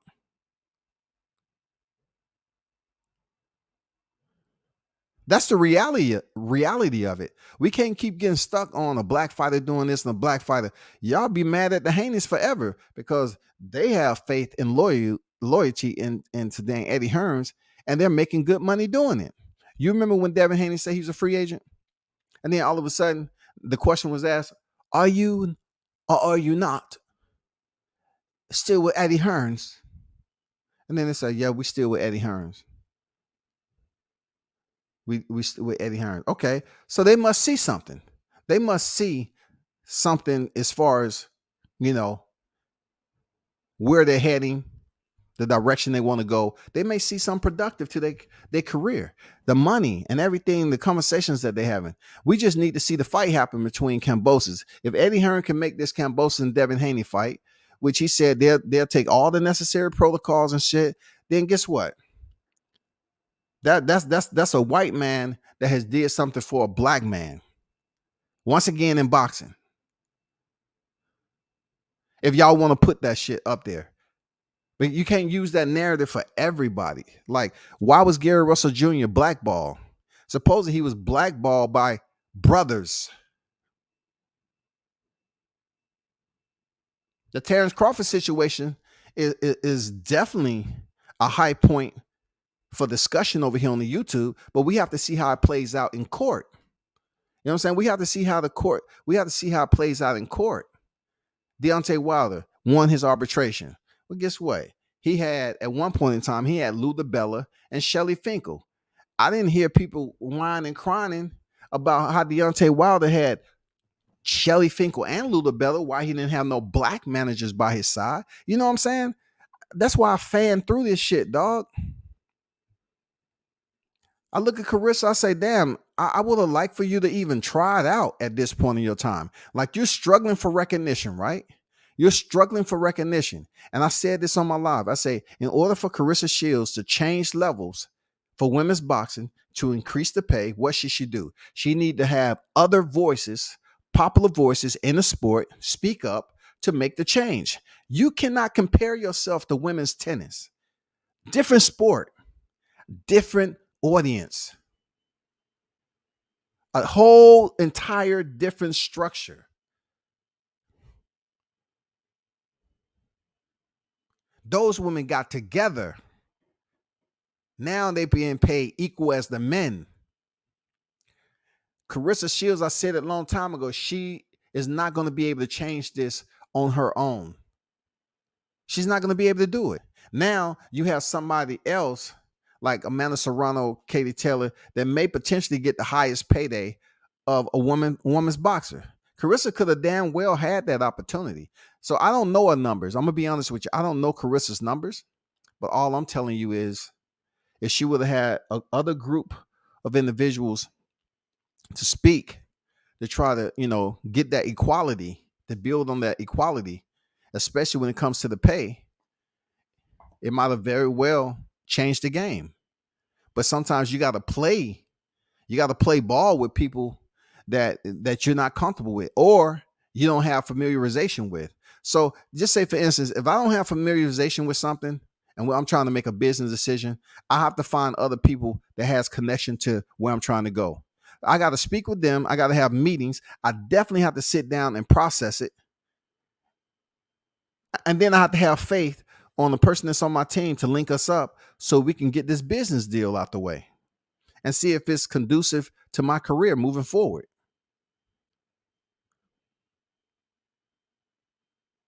That's very important.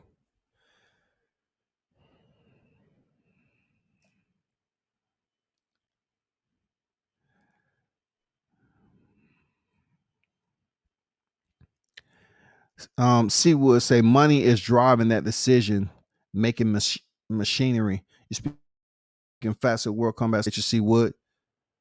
Appreciate you, bro. Miss say Serrano versus Taylor is main event. Guo fighting in somewhat unknown Chicken Town. Co-main with Liam Williams versus Eubanks. Guo needs the dance partner. I think Savannah Marshall is the partner right now. Savannah Marshall, the only female to defeat Clarissa Wright in her boxing tenure. That goes from the amateurs, okay? Look at it this way. This is exactly what I'm talking about as far as seeing Serrano and Taylor getting all this press and then seeing Carissa Shields get that press for Savannah Marshall. It would have been beautiful, but we don't know where she's at. We see her with little videos with Floyd, but promo. As much as I don't like it, the game is changing to promo. Who has the better promo? And we all know the Paul brothers, they know what it's like to be on the social media scene. That's where they started at. Goofy Paul brothers. Now they taking business moves.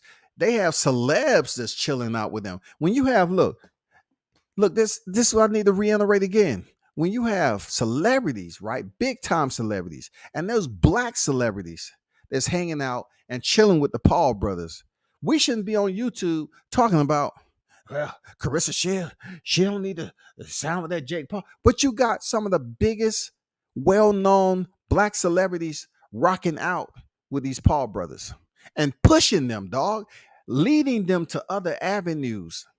You can't say it's the white man linking up the white man. You have black celebrities that's in boxing and in life in general, in the music industry, movie industry. They're sitting up here getting behind.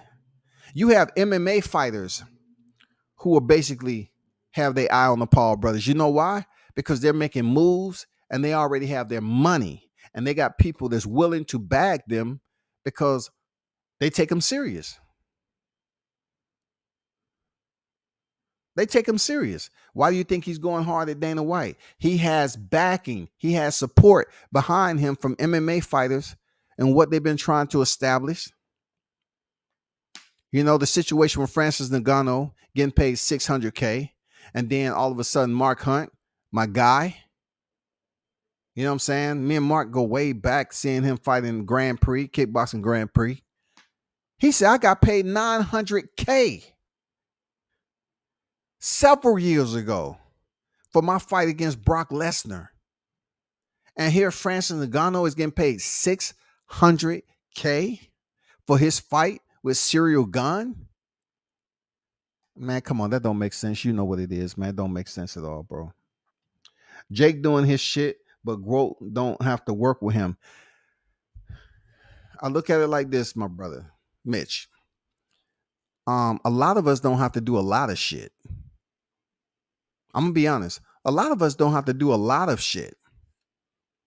But why put yourself in a position to see other people grow in something that you could have did initially? You could have been the first one through the door. You could have sat down and actually listened to what the plan was.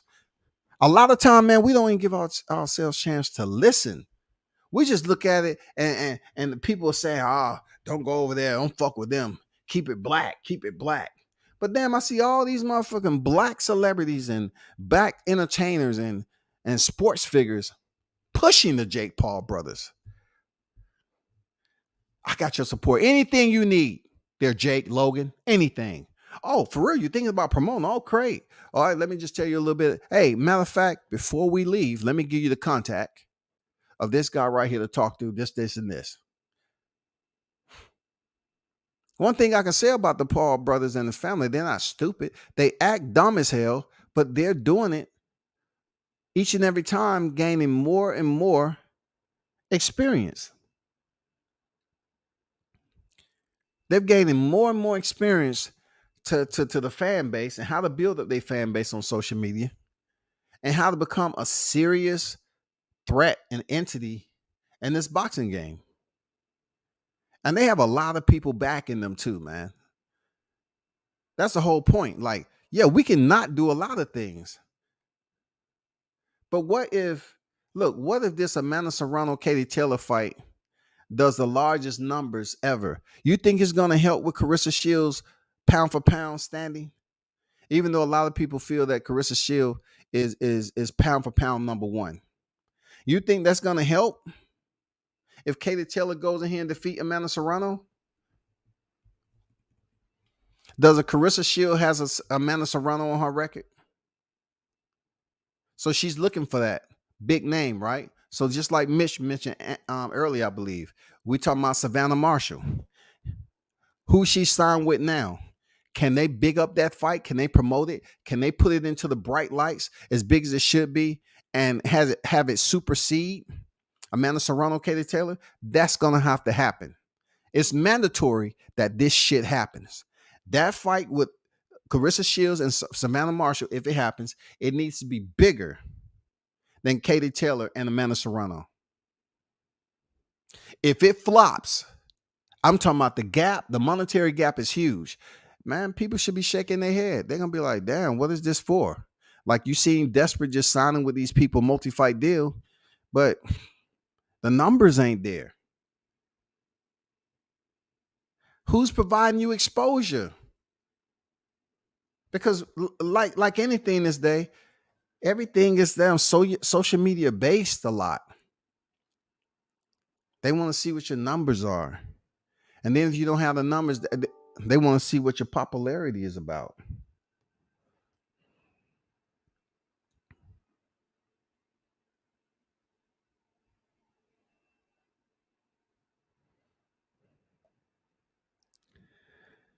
It ain't a black versus white thing with Grote.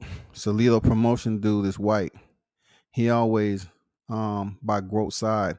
Not a huge player in the game, but Grote said she appreciates his loyalty.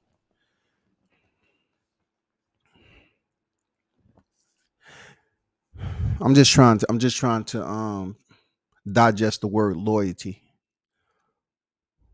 Because it's been a lot of people that have loyalty, but yet you're still dissatisfied with where you're trying to go. Loyalty, what are you getting what you want to get paid right now? Are you any closer to breaking the ceiling in women's sport with loyalty? I'm not sure because I'm not close to the situation. But what we talking about? Loyalty. It's people out here trying to get paid. So along with that loyalty, you have to ask the right questions, get your team together, and make sure that if you sign with this loyal person, it's going to take you to a new height. That you stand out amongst your peers. Isn't that what it's about? Standing out amongst your peers? Amanda Serrano, Katie Taylor is Clarissa Shields' peers. Her whole process right now and objectives are to stand out from her peers, especially as a black fighter that's double gold standard. Clarissa Shields has been able to accomplish amazing achievements early on. But certain people have had a situation with wanting to take her to another level, but not really truly being comfortable with, is she that person that's going to be user friendly to the audience? Is she marketable? Is she marketable to take her to the next level? Does she have a softer side for the fans? That's all. I'm not going to get too deep into that. Gary Russell was blackballed because he started talking major shit. Nothing more, nothing less. So we don't have a First Amendment there, Mitch. The First Amendment in a game where people take punishment all the time and get screwed over, but yet Gary Russell says something that he don't like another man in Floyd Mayweather, and they shelve him. That's a black man helping each other out, right? That's awesome. That's awesome right there. He just says something. He talks shit to the wrong people. Okay. Got it. Understood. Every time Shields' name came up in the media, it's negative. Everybody trashes her. The narrative is set. I won't say everybody trashes Clarissa. Everybody doesn't trash Clarissa. But there are some people who I've spoken to and I've heard on the YouTube is that you pretty much, in order for you to get close or get anything from, you have to kiss her ass and you have to really big her up, or I'm saying you have to be ready for the conversation. Now, men get on here all the time talking about I ain't no ass kisser, I ain't no fanboy, I ain't no this, that, and the other. But yet you are. You have to be courteous and respectful to these fighters, else they're not going to return to your platform. With Clarissa, a lot of people has mentioned about her kicking dudes' ass. We really don't want to see no woman up here talking about she'll kick dude's ass all the time. Some of us don't walk around in life as a beta standing male, and we look at that like, why you got to kick the dude ass? Like, pay attention to kicking every female ass in your, in your divisions and shit. You can't call up and say you'll kick well-known boxers ass, like Keith Thurman or whatever, and these well-known boxers, and then you don't think the fans who support these male boxers are looking at you like you crazy. They saying, what the fuck? Pay attention to the women, not the men. I'm talking about per se when it comes to competing. Because like I said before, I didn't want to see Clarissa Shields go in there with Jake Paul. It'll be a dirty, grimy scene, and it'll make a black woman look really, really bad, bro. It'll be a mockery if they ever was to let that fight happen. Now, this is where, once again, my neutral ability, I'm going to tell you straight up and down that Jake Paul has more power than Clarissa Shields. Straight up and down. So her going in there and saying that she'll beat his ass. This dude wrestles. This dude, he can be rugged, to be honest with you. He can be rugged. He would have made a mockery of Clarissa Shields and ruined her career if she ever would have thought of having that type of fight, a co-ed type of situation where she want to step in there with Jake Paul. He would have roughed her up. He would have obviously had more strength. Clarissa only has 2 knockouts. All right. I don't give a fuck what you see with him knocking out Nate Robinson, Ben Askren, Tyron. I'm telling you, he has enough power and enough athletic ability to go in there and fight Clarissa Shields. What size gloves we talking? You got to think about that too. We're talking about what size gloves, how many minute rounds? We going 3 rounds? Okay. Just think about this now. Clarissa transferred over to mixed martial arts, and her first fight, I told you, people say I was hating, but I actually go to the schools and study this shit myself. I told you what that was. You got a brown belt in BJJ that allowed Clarissa to get up and get her first win. All right, cool. She goes into the second fight, and she loses being in the mount. What do you think Jake Paul would do with a wrestling background if he was to fight Clarissa Shields in MMA? He would destroy her. He would play around with Clarissa. So my point, to get back on topic, I think that what Clarissa was trying to do in the sport of boxing and what she was trying to do in mixed martial arts at the PFL, I think Jake Paul may have potentially would have been a good flagship for her to sail in on both of these platforms, boxing and MMA, and get her name out there and make some really good money with it. All she had to do was just, get with her people, take a risk, and before she make the final decision, think about it. Get that warm and fuzzy. Make sure the damn details in the contract are what you want. It's not impossible to sign a deal with a white man. Come on, we have to sometimes get out that mentality, bro, for real. We get on here and make 100,000 lives talking about how fighters are being screwed over and their management. We look at their management and say, who they with again? Oh, white man. All right. Shout out to Andrew Charles on deck, though. Grote has that built-in hate. Then they try to say she's not exciting. Meanwhile, Katie Taylor has 20 fights with only 6 KOs. You're right. You're right. But you know why people don't pay attention to Katie Taylor?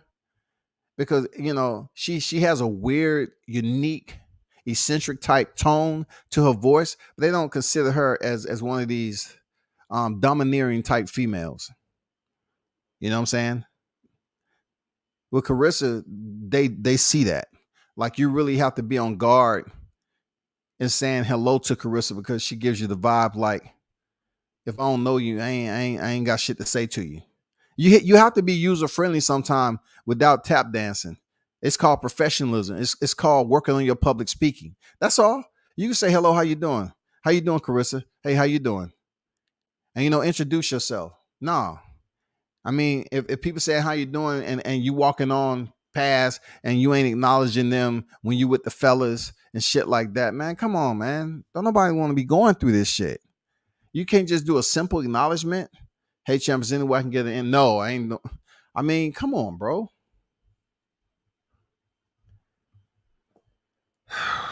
And Katie Taylor has a few suspect wins. Absolutely. Absolutely, she has a suspect wins. Jake Paul's the face of women's boxing, and I don't see how him throwing Shields a bone. He can't throw her anything right now because she signed to a multi-fight deal.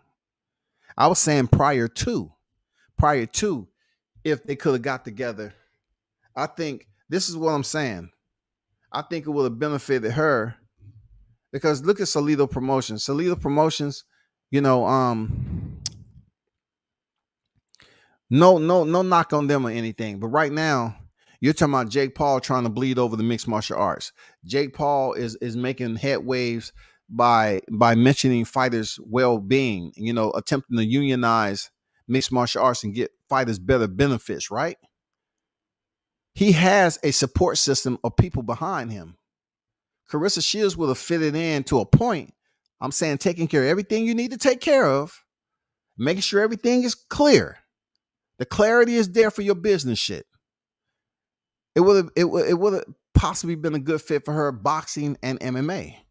Cause come on, man, that's what the Paul brothers are trying to do. Boxing, MMA, boxing, MMA. What better, face to show up with than someone who's talking the same language? Paul is talking about going to the MMA and fighting. You know what I'm saying? He's talking about it. He's already did his little boxing shit. And now he's trying to go into MMA. And look, he's willing to go into the cage. But you can't present that to everybody. I mean, people's mentality is different, man.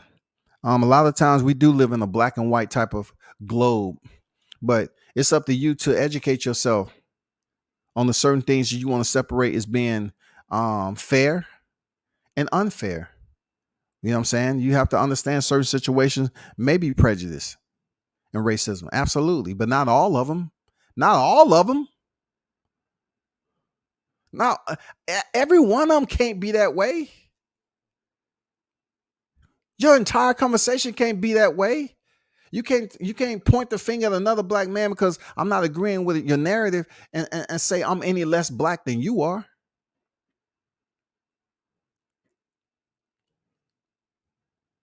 Great pause face. IB, who IB was good, bro. Thanks for pulling up, my guy. What's good? But we'll see how these situations work themselves out, man. Like we have the fights that are coming up. We're gonna see how if MVP Promotions grows with the Jake Paul situation. See how it grows.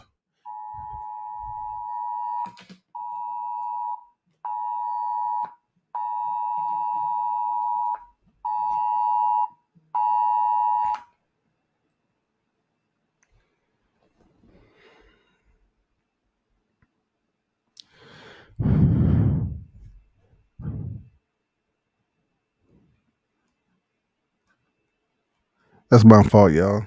I don't know what the hell that was. Alarm system. Let's see.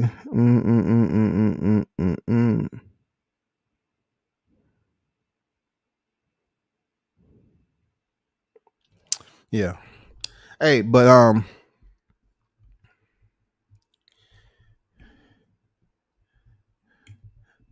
let's just look at it like this, y'all.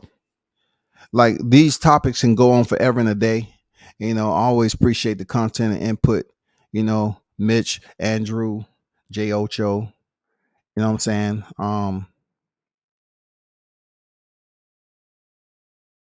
C Wood was on deck. D-Ray Promotions, Mr. Gumbo, Trick Noty. You know what I'm saying? Who else was in the building? Pop a lot. Bad game.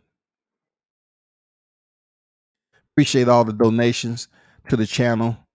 BBMH was on deck. You what I'm saying? Appreciate all y'all providing y'all input.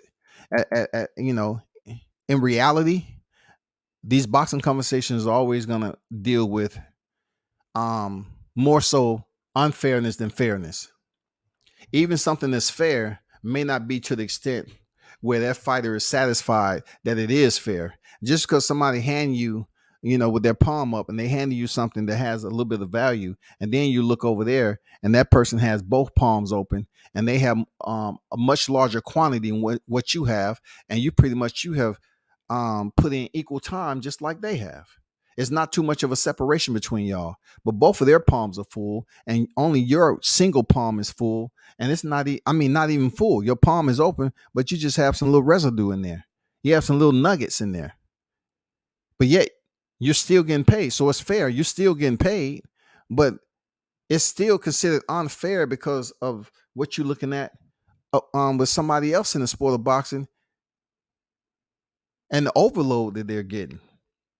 You know what I'm saying? How they far exceed what you're earning in the sport of boxing. So it's always going to be the fairness and unfairness in the sport. It's just how much unfairness that we're talking about. It's some individuals in here that's getting paid crumbs compared to certain individuals.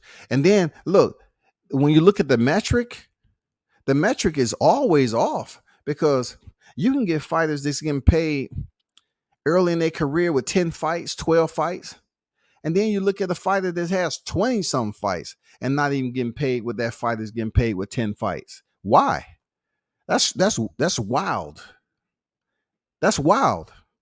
And that's what I'm saying. It's so many layers to boxing. It's so many corridors to boxing. Sometimes you have to pick and choose. You have to do a lot of research to find out which corridor you're trying to walk through to get where you need to be. It becomes a haunted house sometime in the sport of boxing.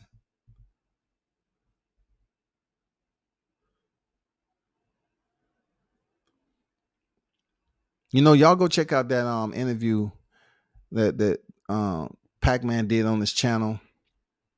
You know what I'm saying? Drew Titan was over there, and then they had Cool Boy Steph. Cool Boy Steph just unified by defeating Brandon Figueroa last year. And he was really putting it out there that they need to have some type of help outside of boxing for fighters who go through things. Because you look at it, these fighters take punishment in sparring and they take punishment in the ring. So therefore, combine the two, you know what I'm saying? You have issues that's going to take place mentally. You can't expect a fighter who you like and he's smiling in front of the cameras and giving you that energy. You say, oh man, that's Cool Boy Steph. And that's my guy. Okay. I support him. I like him as a boxer. Behind the scenes, he's struggling and there's no resources for him to go out here and get help. And he says something that make a whole lot of sense. When you have a bad performance, people don't know what's going on the inside. They just see, oh, did you having a bad performance? And that's what they run with. That's true. That's absolutely true, bro. It's absolutely true. Real talk. But man, y'all know what it is. I appreciate y'all for pulling up every time. Man, check back later. Turn up and tune in to World Combat Sports.